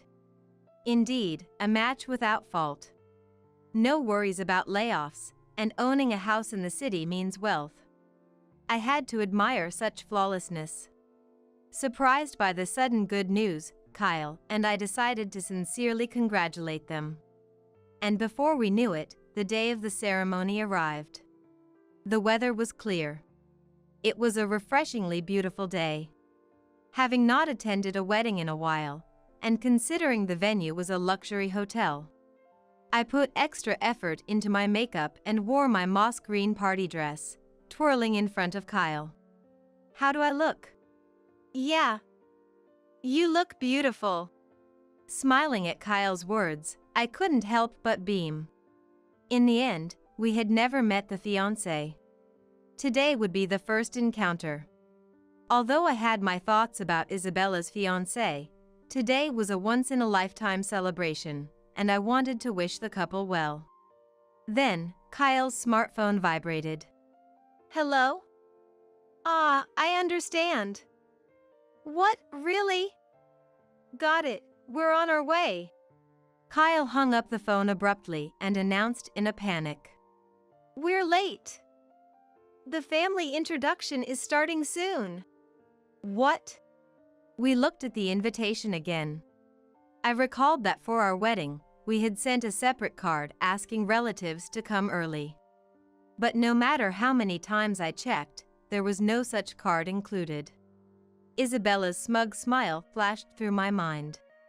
By the time we hurriedly arrived at the hotel, the family meet and greet had already ended, and everyone was moving around freely. The hall, doubling as a guest room, was crowded with many other guests. We rushed over to Leonard and Karen, who looked displeased. Our apologies met with a stern glare from my father-in-law, Leonard. What were you thinking, being late on such an important day? We're sorry for being late. But we didn't receive any notice to come early. Look. Kyle showed the invitation to Leonard, who just shook his head. There's no way she would make such a mistake. Maybe you lost it? That's not. Kyle, at a loss for words, was quietly told by Karen. We'll have someone tell you later. Make sure to greet everyone before the party starts. It wouldn't be right for her. Perhaps not wanting to argue at such a joyous occasion. Kyle seemed to swallow his words, accepting Karen's. The mood between us was complex. Let's go freshen up in the bathroom while we can. Yes, let's. At Kyle's suggestion, I nodded. The hurry had disheveled our hair and clothes. Hoping for a mood change, we headed to the restroom, and on the way back, I caught sight of Isabella in her wedding dress. Isabella. Despite coming with congratulations in my heart, I couldn't participate in the party comfortably without addressing this. I called out to her impulsively. She looked at me with utter annoyance and said, Hey, why did you come? What? What does she mean? It's natural for me to come since I received an invitation. Confused by her inexplicable remark, I forgot what I wanted to ask. Watching me, she appraised me in the deserted hallway. You're completely out of place. I had no idea what she was talking about.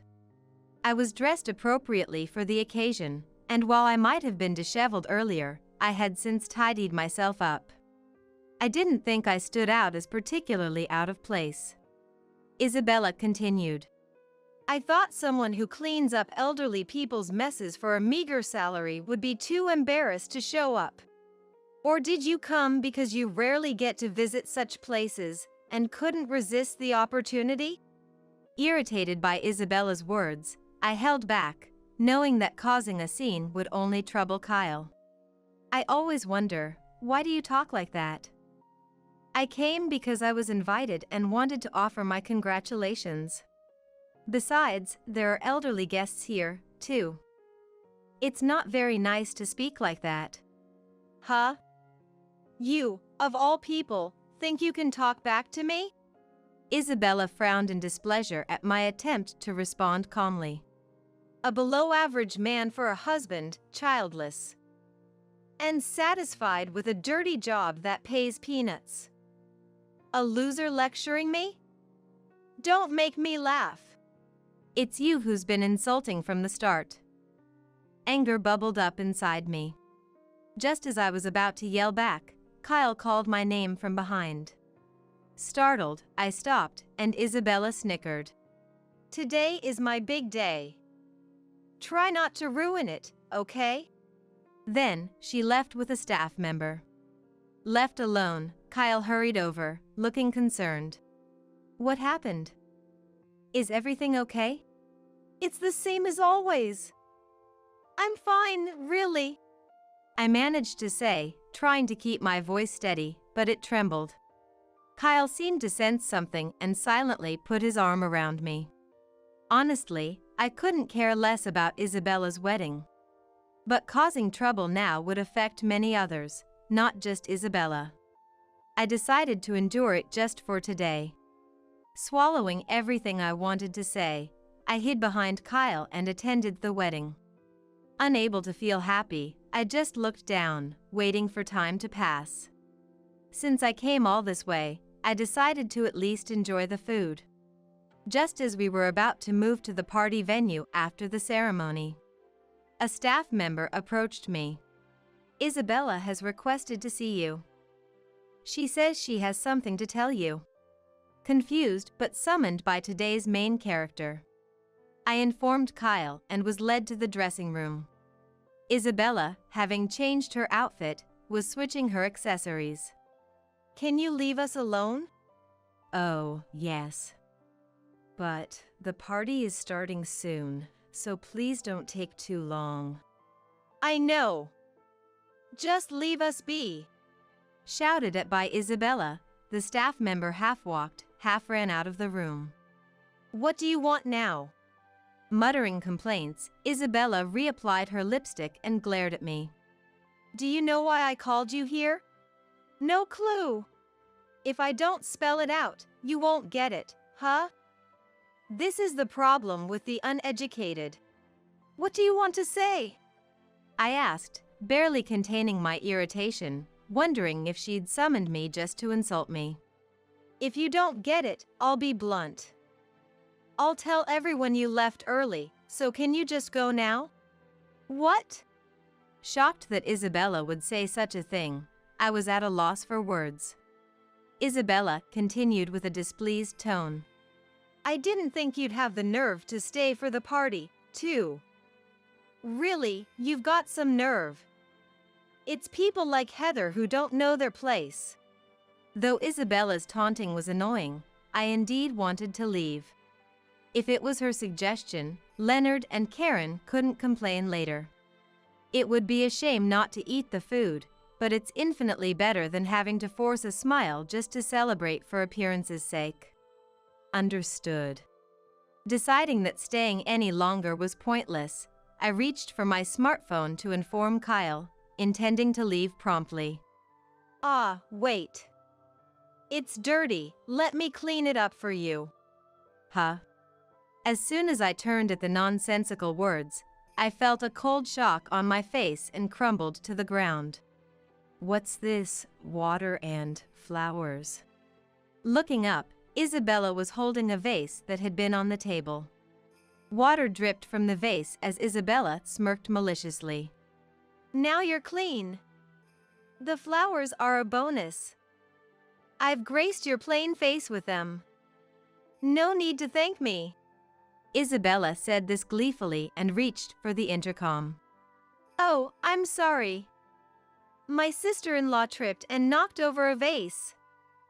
I have to go to the party, so could you take care of the rest?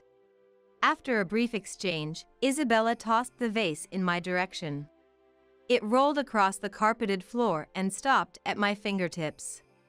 I've endured snide remarks and insults before, but this direct aggression was a first, leaving me in shock. Finally, I feel refreshed. Oh, and don't bother coming to the party venue. It would be a nuisance to have your presence known. Now I understand. Isabella's words clicked. Normally, Kyle, Leonard, and Karen are around. She wouldn't dare cross certain lines with them present. Getting home in this state would be challenging, let alone attending the party. Isabella looked at my dismayed form and laughed triumphantly. Just as I was getting emotional, I heard someone running towards the door. The situation changed dramatically as the door swung open. What have you done to her? It wasn't a staff member but a man, seemingly the groom, breathing heavily. And holding a bouquet of bright red roses. Oh, nothing. She just fell and doused herself with the vase water. Isabella said calmly, then her eyes lit up at the sight of the bouquet. Wow, bright red roses. Beautiful. Is this a surprise? This is. I'm so happy. Did you remember I said I'd change into a red dress? Let's go to the party. She's fine. I've already called the staff, and she has nothing to do with us. Nothing to do? The groom glanced at Isabella, who had looped her arm through his, then shrugged her off. And came over to me, pulling out a handkerchief. Please use this. Thank you. I accepted it, but glancing at the time, I saw the party was about to start. Please, go ahead to the party. I'll be fine. I disliked Isabella, but the groom and other guests who were looking forward to today weren't to blame. I didn't want to cause trouble for them because of me. Let's go. Leave the sister-in-law behind. She's irrelevant. Sister-in-law? You just said she was unrelated. Ah.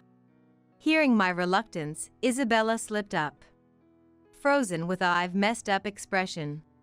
She was ignored as the groom turned to smile at me warmly. I wouldn't neglect someone who's done so much for us. Especially if she's the sister-in-law. What? Our voices overlapped in confusion. Had I done something to be called a benefactor? Recalling the groom's face, I finally remembered. Could it be? You're the family of the lovely grandma who used our facility. Yes. You were a great help to us then. Indeed. He was the family member who had thanked me, calling it a blessing to have met me, the caregiver of his lovely grandma. Never thought my fiancé's sister-in-law would be the caregiver who helped us so much. Back then, I only knew your surname, and she only mentioned she had a brother who was married. Wait, you know each other? And benefactor? Your grandmother passed away a while ago, right? Isabella was confused, her face full of question marks. Yes. Heather was the one who cared for our grandmother passionately until the end on behalf of our family. Caught off guard by the unexpected connection, Isabella panicked. After a moment, Isabella turned a forced smile towards the groom. So, that was it. Let's go to the party, everyone is waiting. What about Heather? Let the staff take care of her. Honestly, Heather can be so clumsy. She came all this way to wish us well, only to trip and drench herself. It's astonishing how she can lie so brazenly. While I was drying off with a towel given by the staff, astounded by Isabella's demeanor, the groom said in disbelief, I didn't think you were that kind of person. What? Leaving a stunned Isabella behind, the groom picked up a decorative book from the room's windowsill.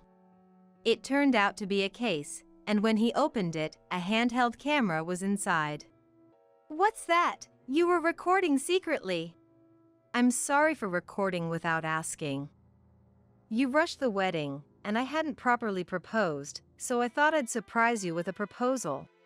Watching a speechless Isabella, the groom continued matter-of-factly. The plan was this. After you finished changing, I'd come to fetch you from the dressing room. Alone in the room, I'd propose again. If you accepted, I'd lift you in my arms, filming it all the way to the party venue. Then, play it live at the venue as a surprise. That was the plan. Live! Isabella turned pale all at once. I canceled streaming it to the venue because of the unexpected guest, but I saw everything. All of your actions. The groom glanced at me, then said with self-mockery, Never expected such a surprise, though. Isabella was trembling slightly, a mix of anger and panic evident on her face. You always found reasons not to let Heather or Kyle meet me, but I understand why today. For you, academic credentials and appearance are most important. But you said it. That smart and beautiful people should be recognized. You misunderstood. I said people who polish their skills, whether in studies or appearance, through effort should be appreciated. But that doesn't give anyone the right to look down on others. Rebuked sharply by the groom, Isabella was at a loss for words. The groom, leaving the rose bouquet on the floor, told her quietly, I'm not planning to cancel the party now, but we'll need to talk about what to do next. With those words, the groom left, and Isabella collapsed to her knees, stunned. Then, she glared at me fiercely. This is the worst. You've ruined my wedding, you low-educated, plain woman. I'll sue you. Realizing pretending to be nice was futile, she revealed her true nature and yelled at me, but I was surprisingly calm. Suing me would only make you lose. But if you think that's best, go ahead. What did you say? Well, it's true, isn't it? You're the one who threw the vase water on me, and you're the one who lied. And all of it is recorded. It's your own fault the wedding is ruined. Isabella, not expecting such a strong retort, gasped, then her expression changed. Shut up. I hate you. Get out of my sight. In a near frenzy, she picked up the rose bouquet and threw it at me before slamming the door shut. The sound of the bouquet scattering followed by Isabella's angry cries echoed. Soon, Kyle, Leonard, and Karen appeared, possibly called by the staff. Kyle immediately showed concern for my drenched state, while Leonard and Karen, confused, paid no attention to me but to their rampaging daughter in the dressing room.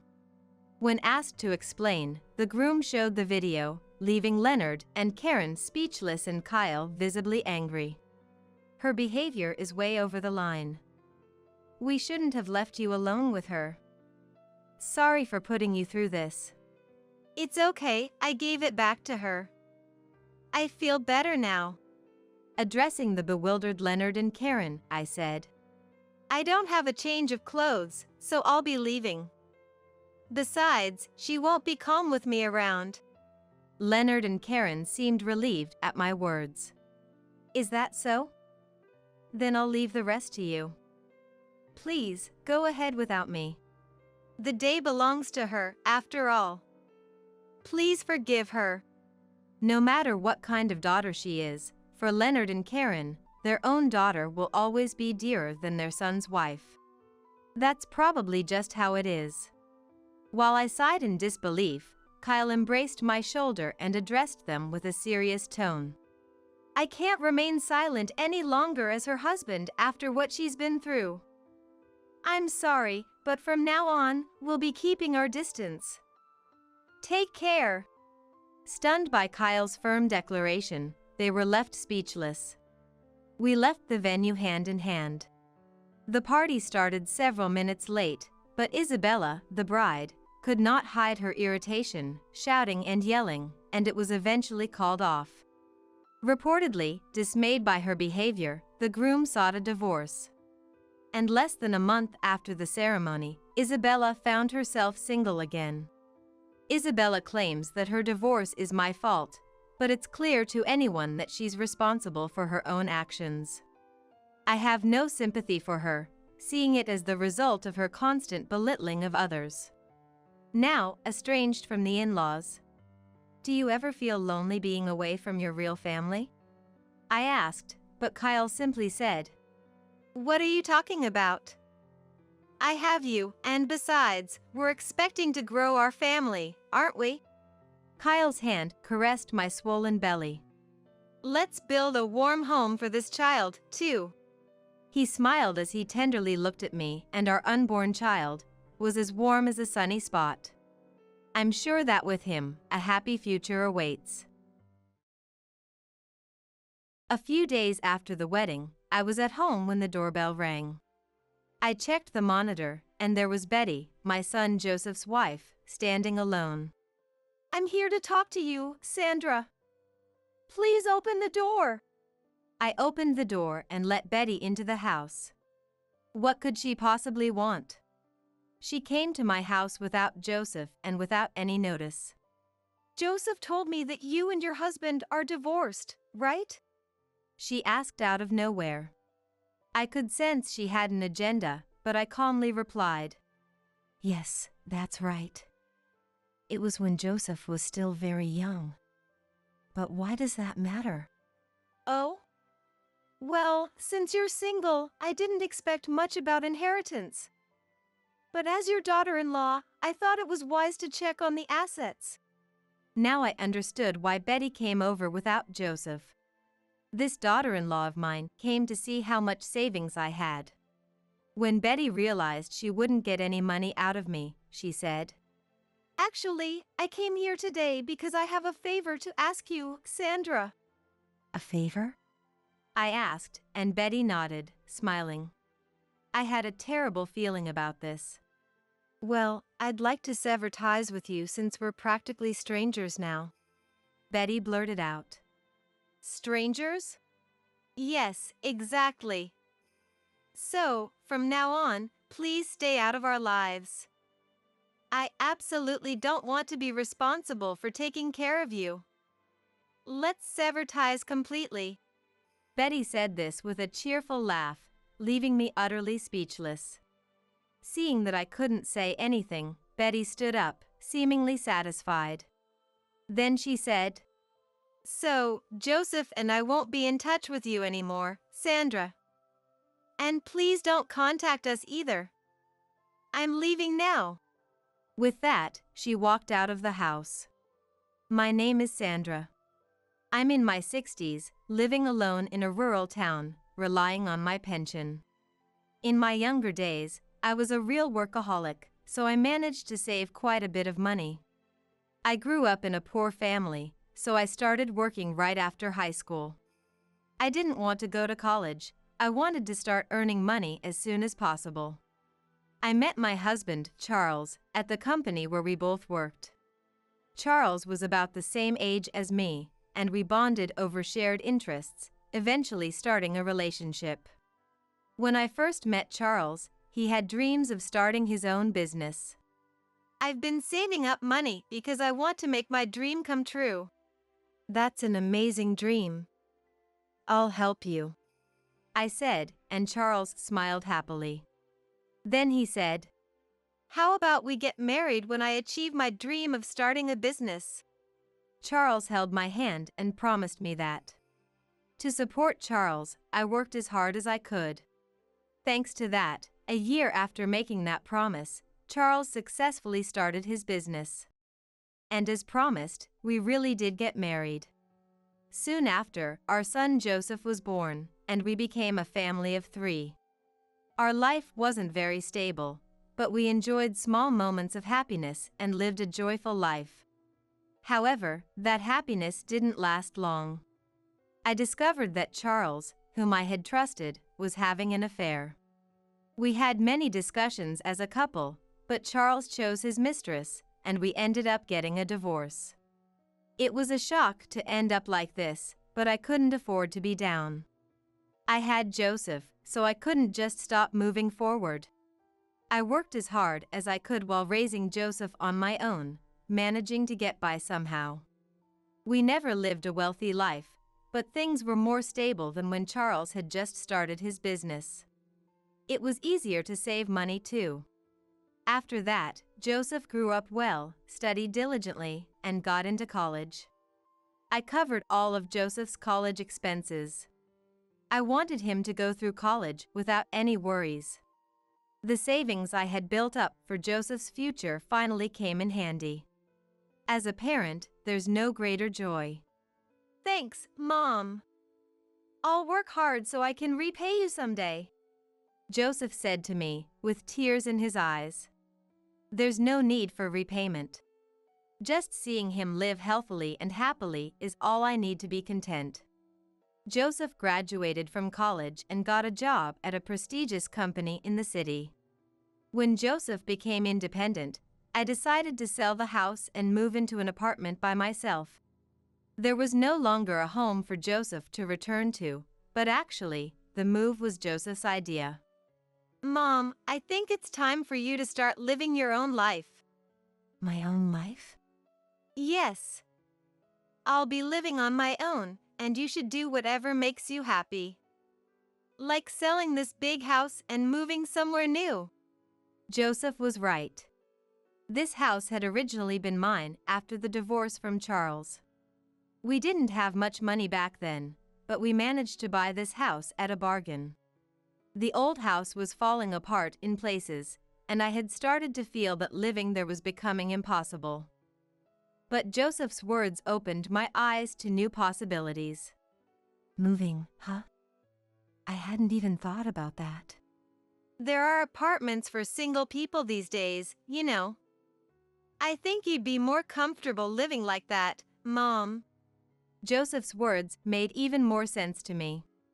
So, I decided to move into an apartment. Since I had reached the age where I could receive my pension, I shifted to a lifestyle where I worked fewer hours while collecting my pension. I never thought that at this age, I would be living a completely different life. I was quite excited about imagining what my new life would be like. Living alone in an apartment turned out to be very fulfilling. However, spending more time at home didn't feel entirely comfortable. As a workaholic and someone who grew up poor, I wasn't used to this slow-paced lifestyle. One day, while living this way, Joseph came to visit me at my apartment. Mom, it's been a while. Joseph looked slightly more mature than the last time I saw him, but that gentle smile hadn't changed. Seeing him like that reassured me. It seemed like he was enjoying his life, even after starting to live alone. It's been a while. But why the sudden visit? Well, there's something I want to talk to you about, Joseph said, looking a little shy. I was curious but invited him in, saying, "Come on in." Actually, I'm thinking of getting married. Married! Joseph's unexpected words made me ask again, unable to believe it. The idea that Joseph, of all people, was talking about marriage was surprising, to say the least. I had never once heard him talk about any relationships with women. Who is she? She's a senior at my company. Her name is Betty. She's older than you? I responded, and Joseph blushed. Joseph had always had a thing for older women since he was young. It seemed that even as an adult, his taste hadn't changed. I just proposed to her recently, and she said yes. So now we're talking about submitting the marriage certificate and having a wedding. I see. Well, congratulations. I was so surprised that I almost forgot to say it, but I quickly offered Joseph my congratulations. Hearing that made Joseph look very happy. As I listened to him talk more, it seemed that his fiancée, Betty, had a bit of a strong personality. Joseph, who had always been the quiet type, seemed to be guided by her. No matter who she was, if Joseph chose her, I was ready to accept her. We couldn't bring her today, but Betty wants to meet you, so we'll come by another time. Got it. I'm looking forward to it. But, Joseph. What is it? I gently reminded Joseph. Next time, let me know ahead of time when you're coming. I might not always be home. Joseph looked like he had completely forgotten, with a sheepish expression. He must have been eager to tell me the news and came over right away. He could have just called, but he went out of his way to come and see me in person. I'm deeply grateful to Joseph for always thinking about me. The next time I heard from Joseph was a week later. On the day he said he'd bring Betty, I woke up early in the morning, nervous and waiting for Joseph. Betty seemed to be strong-willed, but I couldn't gauge how much. Since I only knew what Joseph told me, I couldn't make any judgments. Honestly, I was a bit anxious. While I was thinking about that, the doorbell rang. I checked the monitor, saw Joseph, and headed for the door. Welcome. I greeted them, and there stood Joseph with a woman. Mom, this is Betty, the one I've been seeing. Betty, this is my mom. Joseph introduced us to each other, and I smiled at Betty standing before me. Nice to meet you, Betty. Thanks for coming all this way. I greeted her, but Betty just stared at me without a smile. It felt like I was being observed, almost like an examination. Her demeanor was far from what you'd expect from someone coming to meet a family member for the first time. At that moment, I couldn't shake the feeling that something was wrong. After what felt like a long pause, Betty finally said, "Nice to meet you, I'm Betty," in a tone that sounded more like an obligation than a greeting. As much as I hate to admit it, while Betty was scrutinizing me, I was also taking in her appearance. Her features were sharp, her makeup was heavy. Her clothes were flashy. It was clear from the brand of her bag that it was expensive.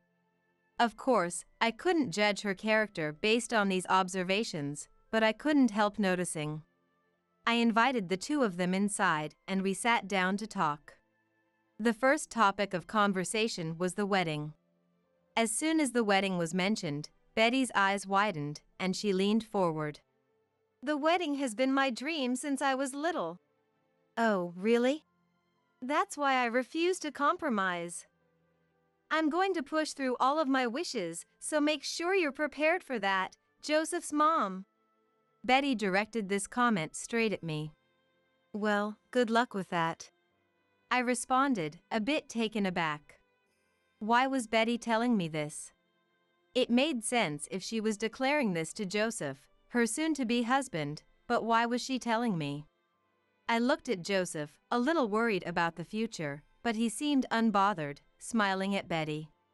That made me even more concerned. After discussing future plans, Joseph and Betty left.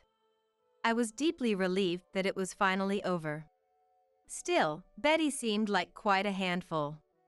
Her intense focus on the wedding was one thing, but her indifference to any other topic was also troubling. Should I just stand by and watch these two?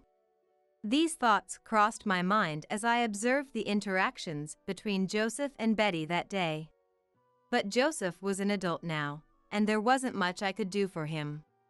So, I decided not to intervene any further. That should have been the end of it, but a few days later, Joseph came by again. This time, however, he looked deeply troubled. What happened?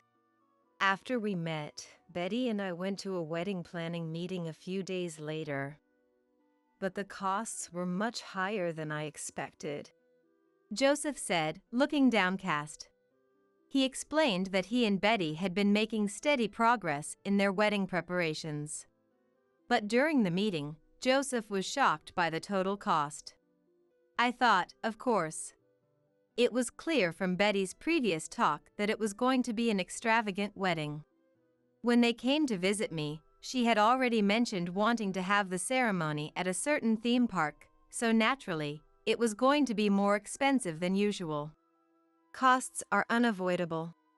I know, but I already decided that I would pay for everything, and now I can't back out. Joseph replied, his voice filled with resignation. It seemed that Joseph intended to cover the entire cost of the wedding himself. Despite it being Betty's dream wedding, she wasn't contributing any money. I couldn't help but feel uneasy and suspicious about that, but Joseph said, "But Betty wants her dream wedding. I really want to make that happen for her," making it clear that he wanted to prioritize Betty's wishes. "But do you even have that kind of money? If you did, fine, but the fact that you came here means you don't, right? If I don't have enough, I'll consider taking out a loan. That's why I wanted to tell you about this first, Mom." Joseph answered my question, looking very serious. He was clearly not joking. The fact that he wasn't asking for money was likely because he assumed a single mom like me wouldn't have much. I took an envelope out of a drawer and handed it to Joseph. "Here, use this." "Huh?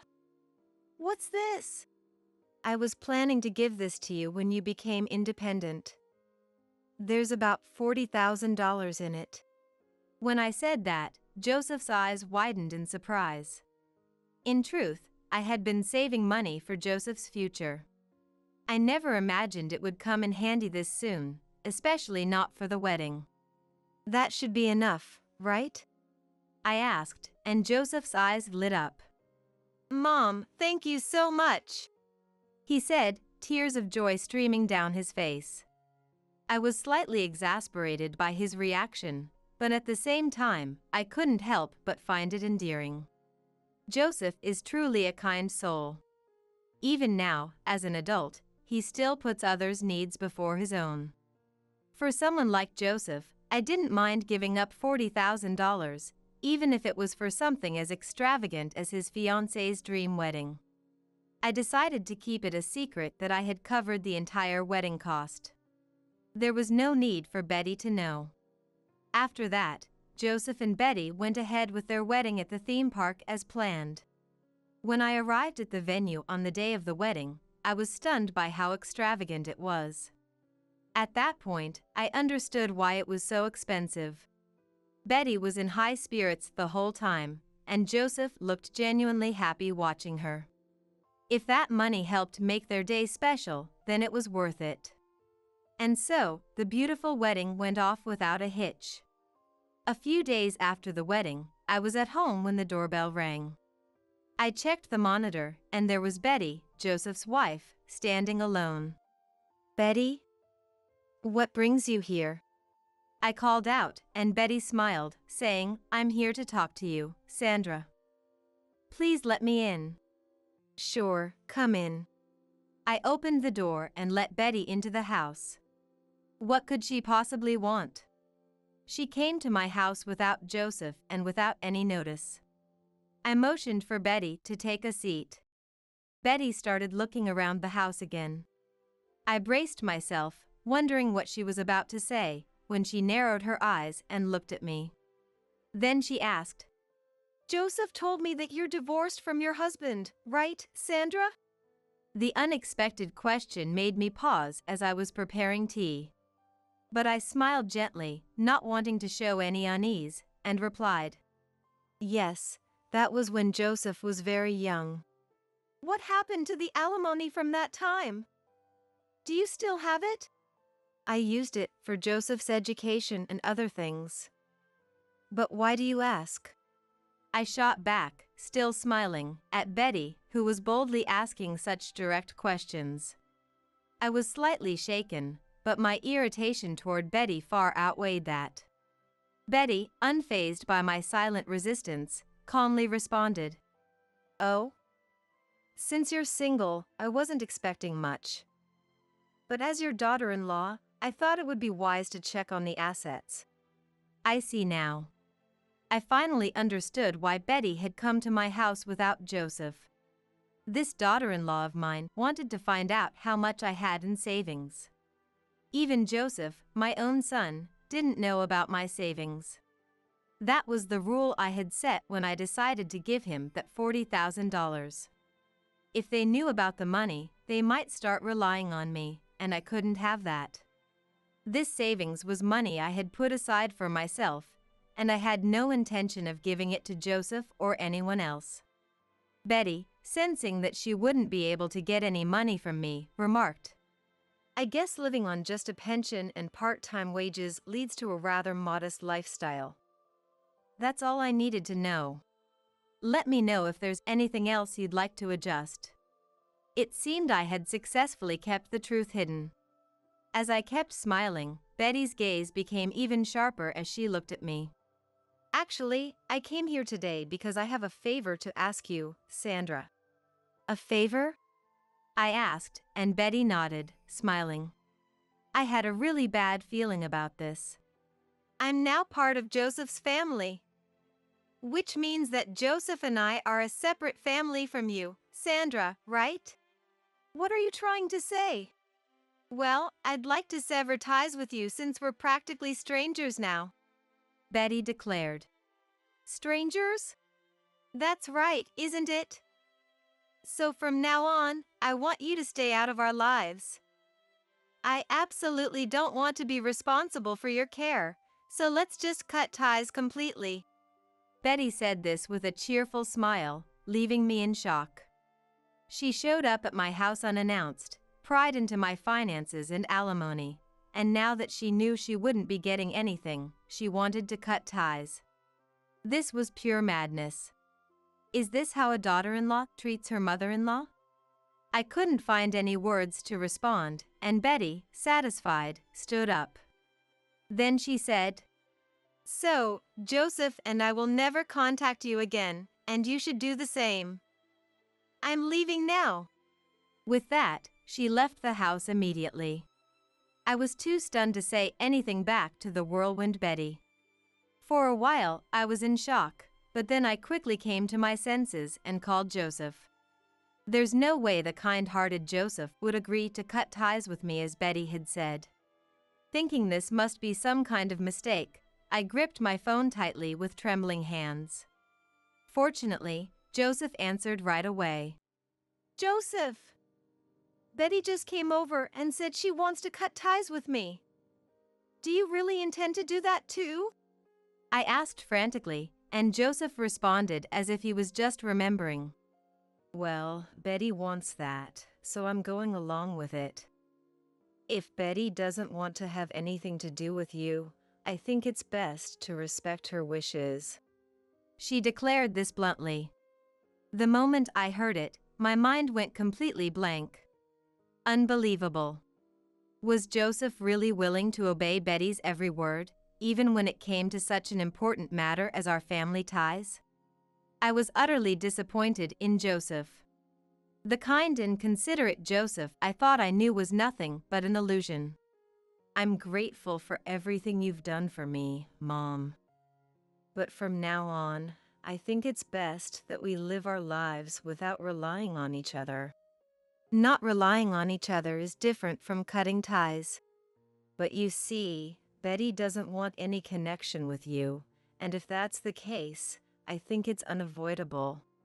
I was stunned.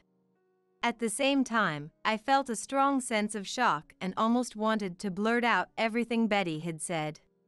But I swallowed my words and calmly replied, "Fine. Then you should no longer rely on me either. Consider the money I spent on your wedding as a severance payment. From now on, I won't be offering any more support." I calmly responded. Joseph responded with, "I understand." His reaction made it seem like he didn't fully grasp the gravity of cutting ties with his own mother. After hearing Joseph's response, I ended the call. Once I hung up, I couldn't move for a while. I felt a deep sense of regret toward Joseph, who didn't acknowledge the $40,000 I had spent on his wedding. There was also resentment toward Betty, who had caused the rift between us.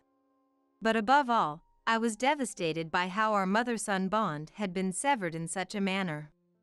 A few hours later, I called my friend Nancy and headed out to a pub to drink. Nancy is my best friend from our school days. We know everything about each other, including Joseph. Wow, it sounds like Joseph is completely under his wife's control. That's exactly what I thought. I was venting to Nancy about what had happened today. Nancy listened patiently, as she always does. I tried to act like it didn't bother me, but honestly, I'm really hurt. Betty asked me so many questions about money, and now it feels like Joseph only approached me about the wedding costs because they were after my money. It does seem like they were testing you, hoping you'd offer to cover the costs. Maybe they thought if they mentioned taking out a loan, you'd step in to help. Hearing Nancy say that made me feel even more deflated. I had given $40,000 to my son and his wife, who turned out to be manipulative and selfish. I couldn't help but feel that I had been naive, that I had misjudged them completely. What will become of me now? I was filled with a vague sense of anxiety about the future. So, why not use the money you've saved to do something you love? Do something I love? Nancy's unexpected suggestion made me look up in surprise. She smiled. Why not go somewhere without Joseph and his wife? Like, move abroad. As she said this, she pulled out something to show me. It was a plane ticket. The destination was the capital, Kuala Lumpur. Malaysia? Yes. I was actually going to invite you on this trip. How about it? Why don't we take a vacation and explore before deciding if we want to move there? Nancy smiled warmly. Whenever I was going through tough times, Nancy was always there to support me. Nancy lost her husband a few years ago and has been living alone ever since. She's full of energy and seems to thoroughly enjoy her single life. To clear my mind, I decided to join Nancy on a trip to Malaysia. I boarded a plane, something I hadn't done in years, and headed to Malaysia. The experience of flying again after so long made me incredibly nervous. Everything in Malaysia felt new and refreshing. We visited the Petronas Twin Towers, which I had only ever seen in pictures, and toured various other attractions. Both Nancy and I could speak a little Malay due to work, so we didn't struggle with the language barrier at all. We were able to enjoy the trip without any issues. It was genuinely fun. You know, I've always planned on moving abroad. One night, back at our accommodation, Nancy said this while gazing at the night sky. I always wanted to invite you too, Sandra, but I held back because you had Joseph. But the truth is, I've always wanted to live here with you. Really? With me? I was surprised by Nancy's unexpected confession. She had always needed me. Thinking about that warmed my heart. Nancy smiled gently at me and asked, "What do you think, Sandra? Didn't you feel like you might want to live here?" As she asked me this, I seriously considered Nancy's words. Malaysia is far cheaper than the US. With my savings and pension, I could live comfortably here. Language wouldn't be an issue either, given our current skills. And living with Nancy would certainly be exciting and fun. Rather than feeling anxious, I started to look forward to what the future might hold. I think I'd like that. Living here with you sounds like it would be a lot of fun. When I said that, Nancy's face lit up with a joyful smile. It was time to forget about Joseph. From now on, I wasn't his mother anymore, and I didn't need to worry about him or Betty. I could finally spend my time on myself, doing what made me happy. After returning to the US, Nancy and I began the process of planning our move. After various preparations and some hassle, Nancy and I were finally able to make it to Malaysia together. Once we were there, I realized that living in a place is quite different from just visiting as a tourist. However, I was having a great time with Nancy every day. Before I knew it, a year had passed since we moved to Malaysia.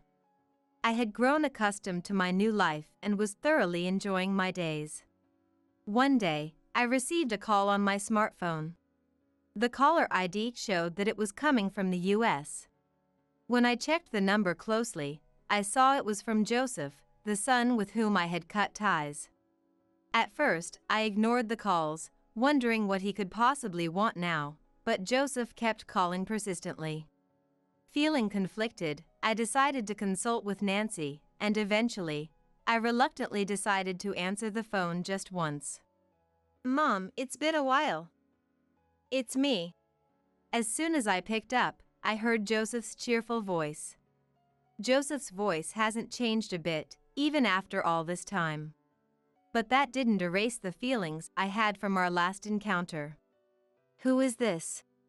What? What are you talking about? It's your son, Mom. Joseph responded happily, but his cheerfulness only made me more wary. Joseph and I had severed ties. I never thought we would be in contact again. So why was he calling me now? I took a deep breath and regained my composure. Then I said, I was disowned, remember? I don't have a son anymore. I know, and I'm really sorry about that. I'm asking for your forgiveness. Joseph's tone was light, almost as if he hadn't heard a word I said. I had no intention of ever forgiving Joseph, but I figured I might as well hear him out.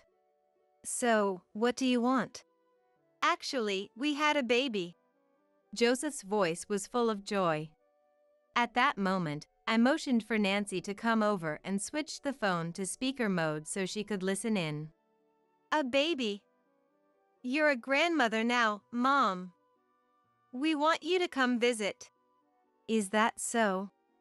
Betty's here with me right now. She wants you to come visit us too. I'll hand the phone over to her now.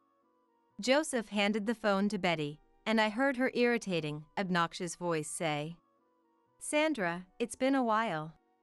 I sighed and decided not to respond to Betty. Nancy, standing beside me, was shaking with laughter at my obvious reaction. Sandra, it's your grandchild. You should bring a gift and come see us. We went to your house, but we were surprised to find out you had moved. As soon as I heard Betty's words, my suspicions were confirmed. It seemed that Joseph and Betty, now with a baby, were in need of money. Desperate, they had decided to turn to me, thinking I might still have some. They probably thought that telling me I had a grandchild would make me happy and willing to help. From what Betty said, it was clear they hadn't yet realized that I had moved abroad. That's right. Mom, where are you living now? I'm not telling you. And besides, I don't have a son anymore, so that child isn't my grandchild. My response clearly took them by surprise. And after a brief silence, Joseph spoke up. Come on, are you still holding on to that? I said I was sorry. Yeah, Sandra, don't be stubborn. Just come visit us, Betty added, sounding flustered. I exchanged a glance with Nancy and said, If you can pay back the $40,000 I gave you for the wedding, I might consider forgiving you. $40,000 for the wedding? Don't be ridiculous. That was money Joseph spent on me. Oh? So, Joseph didn't tell you that he had no money and asked me for help? I told him that the $40,000 was my way of cutting ties. I could hear Joseph and Betty arguing on the other end of the line. Wait, what is this about? No, it's not like that. Nancy, trying to keep quiet, was laughing uncontrollably at the situation. Seeing her like that made me start to find it amusing too. Aren't you too ashamed? I'm embarrassed to even think of you as my family. Hearing this, they both quickly focused back on me. Sandra, please wait. We're really grateful for what you did for the wedding. Let's just forget the past and get along. I want to see you, Mom. And anyway, that $40,000 was saved for me, wasn't it? So, I don't think we need to pay it back. Desperate as they were, they started saying whatever came to mind, completely disregarding any sense of decency. Hearing this, I was beyond exasperated. That's all in the past. If you hadn't cast me aside back then, you might still be benefiting from my support today. Joseph, trying to mend things, responded. But we can still make amends and get along, starting now. Joseph was clearly trying to get me to forgive him. I could hear Betty in the background, adding her own comments to support him. I sighed in exasperation and said, We're never going to see each other again. I'll never tell you where I am, and no matter how much you search, you won't find me. This is really the end. Goodbye. Ignoring their frantic shouts, I hung up the phone. They're so clueless. Honestly, it's ridiculous. We looked at each other and laughed, then continued drinking. To make sure my phone wouldn't ring again, I turned it off.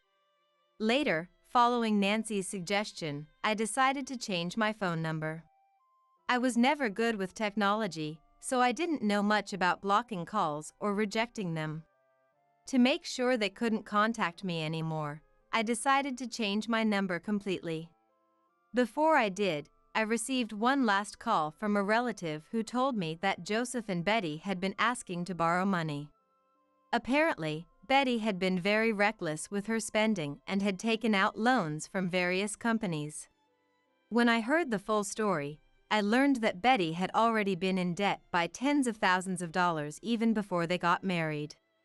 Those expensive designer bags, the long manicured nails, it all came from borrowed money. Honestly, I wasn't surprised. Knowing Betty, she was just putting on airs. Their fights over this eventually led to Joseph selling Betty's belongings to pay off some of the debt. But, of course, that didn't solve everything, and this led to a growing rift between them, which eventually ended in divorce. Betty got custody of their child and returned to her parents' home, but her sensible parents were furious when they heard what had happened. They took care of the child because they didn't want the grandchild to suffer, but they left Betty to fend for herself. Feeling abandoned, Betty started frequenting male strip clubs, sinking further into debt. While her parents took care of the child, Betty's life spiraled out of control. The thought of how her life would likely continue to deteriorate brought a wry smile to my face.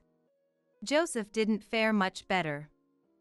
In addition to paying child support, he was burdened with the embarrassment of having thrown a lavish wedding that everyone knew about, which made it impossible for him to admit the divorce. Instead, he kept up the facade of a happy marriage, but little by little, the truth came out, and his friends started distancing themselves from him. Now, Joseph's only companions are the women at hostess bars. With Betty addicted to male strip clubs and Joseph stuck in his own lonely spiral, it seemed the two of them were destined to follow similar, tragic paths. When I explained the situation and my decision to cut ties with Joseph to my relatives, they understood completely. No one would be reaching out to help them now. Joseph used to be a good, honest boy. But it seems being with Betty had completely changed him. That said, none of it mattered to me anymore. I had resolved to live my life free from the past. Now, I've started making jewelry with Nancy. It's just a hobby at the moment, but maybe one day we'll sell them.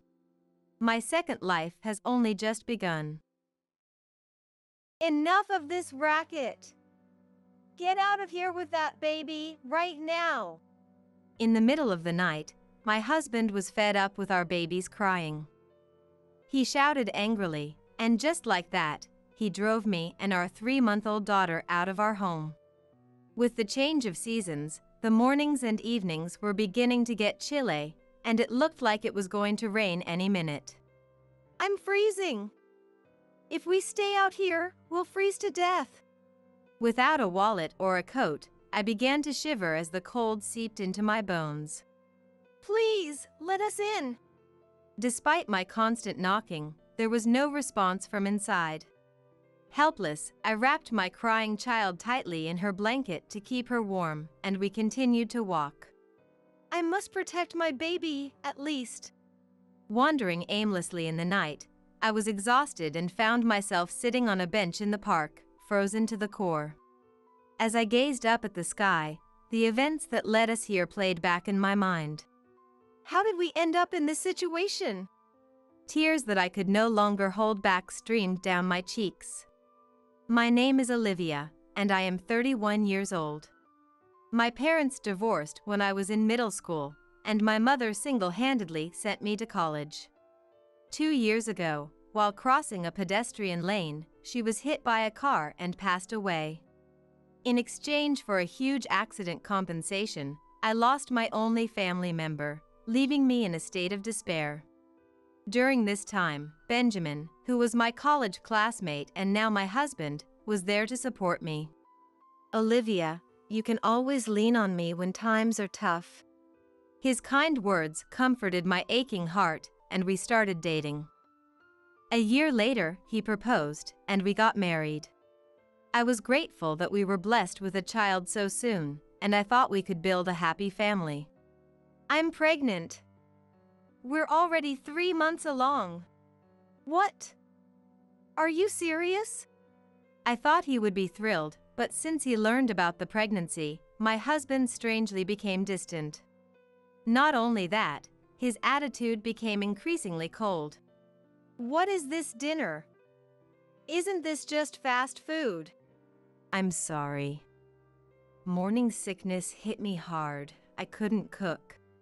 If you can't even manage now, I worry about the future. Useless. The only thing I could do was watch my husband's back as he stormed off after his harsh words. Even when my belly became heavy and bending down became a challenge, he wouldn't lend a hand. Still, I believed that once our baby was born, he would return to his kinder self. After the birth, he visited the hospital right away, but after that he never showed his face, claiming he was busy with work. When I was discharged, I had to take our daughter home alone. And that's when the real nightmare started. When my daughter and I got home, my husband began yelling loudly every night. The baby's crying is too noisy. I have work tomorrow. How am I supposed to sleep? I understand where my hardworking husband, who supports us, is coming from, but I can't seem to soothe our crying daughter. If only my mom was here. With each passing day, I felt a deepening rift between my husband and me, plagued by a sense of loneliness. Even though our daughter is very quiet during the day, when night falls, it's as if she senses her father's tense and angry mood and starts to cry. I don't know what to do anymore. This life is the polar opposite of the warm and happy family I envisioned. My husband leaves all childcare responsibilities to me, claiming he's busy with work. On his days off, he'd say he can't relax at home and would go out. Running around all day taking care of a baby left me exhausted, both physically and emotionally, and our daughter's night crying seemed to get worse each day as if she could sense my distress. One night, my husband's anger reached its peak. Get out of this house with that baby right now. I can't do that. Before I could finish my sentence, my daughter and I were thrown out into the cold night. Without keys, a wallet, or a cell phone, I couldn't go back home and was left feeling helpless. I wrapped my daughter tightly in a blanket to keep her warm, held her close, and just kept walking until I sat down on a bench, cursing my life. We were supposed to be happy, how did it come to this? As if expressing my inner turmoil, my daughter started crying again, but I was too worn out to move. Just as I was starting to feel faint from the cold, an older woman's voice called out, "Are you okay?" "Mom?" For a moment, I thought my deceased mother had come from the afterlife. I lifted my face to see a stranger looking worried. "What are you doing in such a cold place?" "My husband kicked me out because of our babies crying." "Did you two have a fight?" "You'll catch a cold here, come stay at my place." "But..." As I hesitated, not sure if I should impose on a stranger, she took my daughter from me, started soothing her, and my daughter suddenly became cheerful. "It's okay, don't worry. Let's go somewhere warm for the baby's sake." Upon entering the house, my daughter was gently wrapped in a soft blanket to ward off the chill. "Drink this to warm up." She even offered a warm glass of hot milk. My daughter, nestled in her arms, started to sleep peacefully, her gentle snores echoing in the quiet room. I can't believe it. No matter how much I tried, she just wouldn't calm down. It can be quite tough if you're not used to it.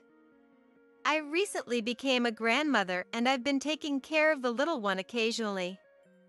Maybe that's why I've become so sensitive to a baby's cries. I'm glad I decided to check on the noise. Looking closely at the woman, her gentle smile tugging at the corners of her eyes, she was around the same age as my mother. The warmth of her atmosphere allowed me to feel at ease for the first time in a while. "I'm sorry for intruding like this." "It's okay. We should help each other out in times of need. Do you need me to take you home? Do you live close by?" "No, I might just get thrown out again." Seeing me stumble over my words, she kindly offered me to stay until morning. Her kindness moved me to tears again. "Thank you so much. My name is Olivia." "Wait a minute, isn't your baby's name in?" "Yes, but how did you?" Turns out, this woman was Jackson, my husband's direct superior. She had sent us a gift when our daughter was born, so she remembered Anne's name. I was surprised at the coincidence and regretted complaining about my husband to her. "We're always grateful for your help. The thing is, my husband has been busy with work lately and he seems quite tired." "That can't be right. Your husband has been on parental leave for the past 2 months." "What? But he says he goes to work every day. He even said he has work tomorrow." "Tomorrow is a holiday, the office will be closed." I wonder what he's up to. I had no idea that my husband, who I thought was always working, was actually on vacation. However, I did notice a sense of excitement on the days he was supposed to be at work. Ever since I got pregnant, my husband's behavior has changed, and I've been feeling something off recently. As I wondered how to investigate my husband's actions, Jackson suggested an idea. "Why don't you check his social media? You can use this computer."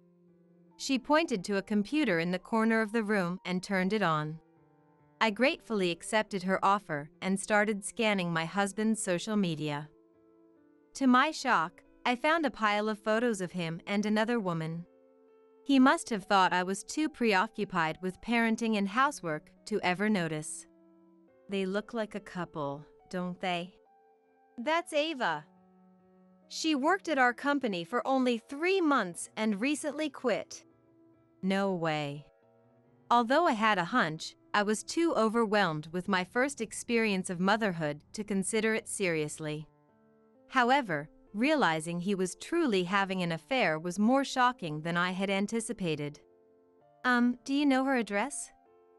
"Her contact information?" I'm sorry. I shouldn't have mentioned her name. It's personal information and I can't disclose it." "Oh, right." As I deflated, Jackson comforted me. "I'll do everything I can to help with anything else. Hey, isn't this the Paris Hotel? I know it's a fancy place, and you've been here several times. Do you have that much money? True enough, there were numerous photos on social media of my husband and his mistress, the woman, indulging in luxury dining at the renowned Paris Hotel.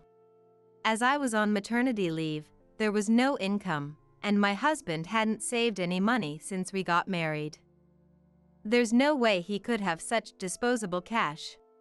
No way, this can't be happening.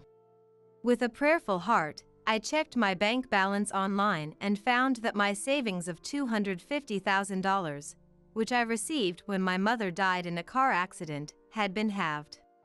I was so shocked that I was unable to move for a while. What's wrong? My husband has been using my savings without my permission.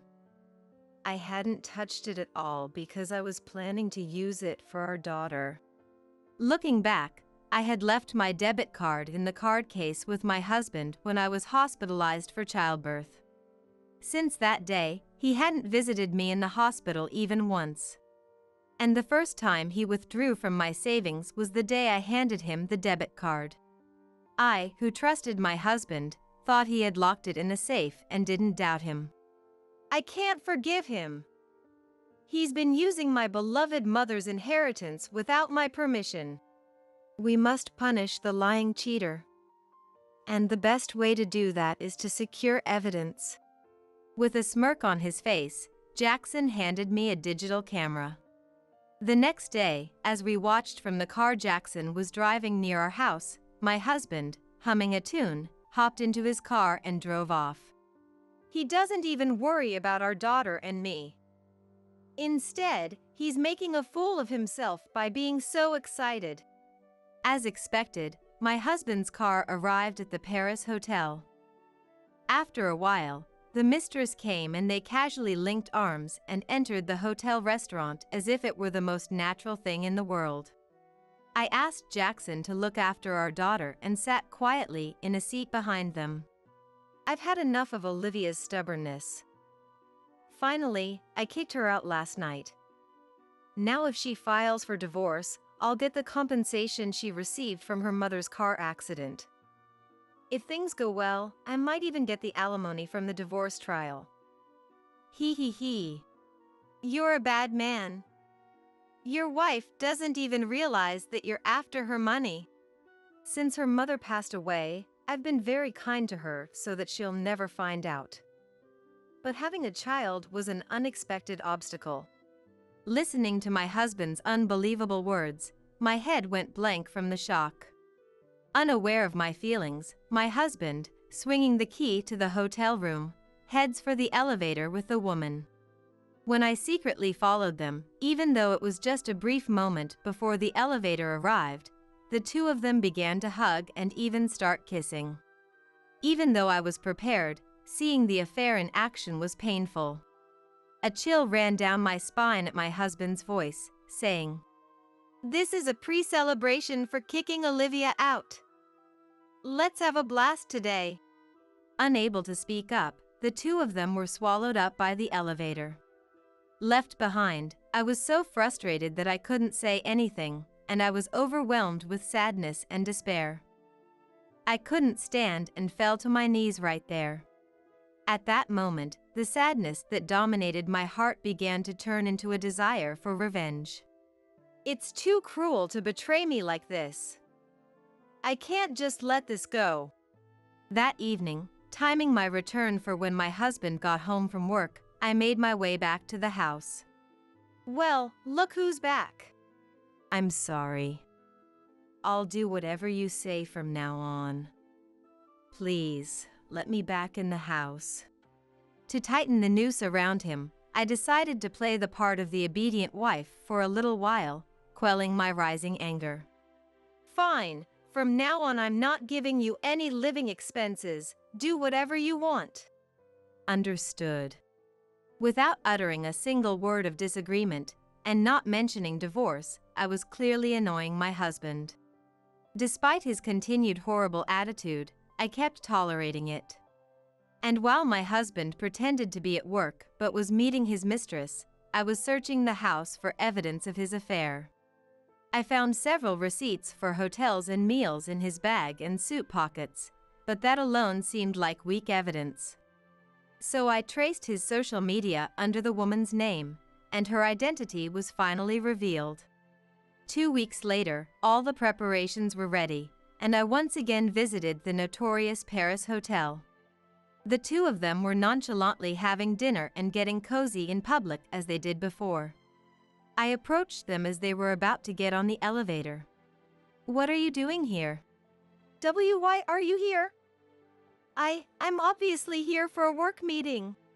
Quickly shaking off the arm entwined with his mistress, my husband, looking guilty, tried to escape. That's odd. Today's a day off, isn't it? Hearing my strong, sharp voice, he turned around in surprise. What? Jackson? You're supposed to be on parental leave, right? How come you're working? Well... My husband, looking pathetic and flustered, had never dreamed I'd be with his boss. His mistress, the woman, also seemed quite surprised and was at a loss. Hello, Ava. Long time no see. Yes. The mistress called by name seemed nervous and unsure of what to do, looking down. The strange atmosphere was palpable, and I could feel the surrounding people staring at us. Since we're drawing attention, let's move this to the room you guys booked. Unless you want me to scatter these photos around here, is that okay? As I showed the photos that proved their affair to my staggering husband, he quickly grabbed my arm and pulled me into the elevator. Jackson caught the fleeing mistress and brought her along. Why are you with Jackson? The day you kicked me out, I had nowhere to go and was sitting in the park when Jackson heard our daughter crying and invited me in. Seriously? It goes to show you can't do wrong and get away with it. Upon entering the room, I dumped all the evidence I had gathered onto the table, leaving the two of them in shock. What? These photos? I was here the day after you kicked me out of the house.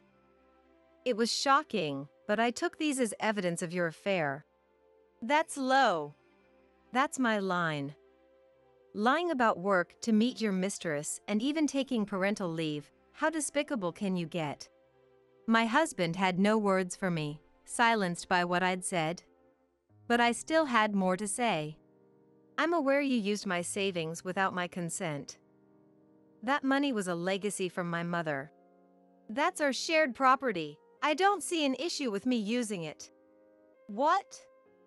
It's not shared property. It's mine and mine alone. Really? Is that so? Yes, it is. So, you will return the $120,000 you used. Come on, we're married. Let's not get into such tedious matters. Exhausted by his indifference, I swiftly pulled out the divorce papers from my bag and slammed them on the table. I'm fed up with you. Fill out these divorce papers immediately. That's a leap, don't you think? Didn't I hear you say you wanted me to bring up divorce? I played a recording of a conversation we had during a previous meal. His unbearable words echoed throughout the room. Give me a break. Not a chance. To think you approached me just for my money. It all became clear after I heard our conversation from that day. That's why you became so cold all of a sudden. There's a lot to this situation. I don't want to hear any excuses or lies. Pay me $20,000 for the affair, $10,000 for all the times you mistreated me, $120,000 for the money you took from my savings, and $110,000 for child support until our daughter turns 20. That's a total of $260,000 in one lump sum. What? What mistreatment? You kicked me and our daughter out of the house in the middle of the night and didn't provide living expenses. He clearly didn't expect his actions to become grounds for financial restitution in a divorce proceeding. Sweating profusely, his desperate plea for calm was pitiful. Just calm down. Let's talk this out. Don't mock me. And don't think you're out of this either. I'll be seeking $20,000 in damages from you too. When I pointed at his mistress, she turned pale. I have to pay too? Of course. But in return, I'm divorcing him. So you two can be open about your relationship. That should be a relief, right? This is a problem. I'm sorry. Forgive me. My desperate husband apologized while his mistress was speechless, her mouth gaping open. I took the house keys and card case from my husband's bag. I sold the house that was in my name. Jackson reported everything to the company, and it seems you're going to be fired. When I told your parents about this, they were absolutely furious. They're considering cutting ties with you. So you've lost everything, haven't you? Please, spare me this one time. I'll be a good husband, I promise. My husband's plea, his face a mess of tears and snot, was the most pitiful sight I'd ever seen, and it completely wiped away the last shreds of compassion I might have had for him. It's absolutely pathetic that he thought such a lie would work on me. We turned our backs on the sorry spectacle of those two and left the room. My husband was officially fired, losing not just his home but his workplace too. I didn't want to see my husband ever again, so I arranged for a divorce through a lawyer. I demanded compensation for the divorce, the money he had squandered, and child support. His parents were furious with him, and since he couldn't pay all the compensation in one go, his father forced him to work in a mine. He would have his wages garnished to pay me back. I got an immediate payment of $20,000 from his mistress. My daughter and I left the house we'd been living in, bought a small apartment, and started our new life. The moment we started living here, my daughter's night crying stopped completely. I'm really grateful for Jackson, who worries about us and calls us every now and then. Together with my daughter, I will build a happy, smile-filled home.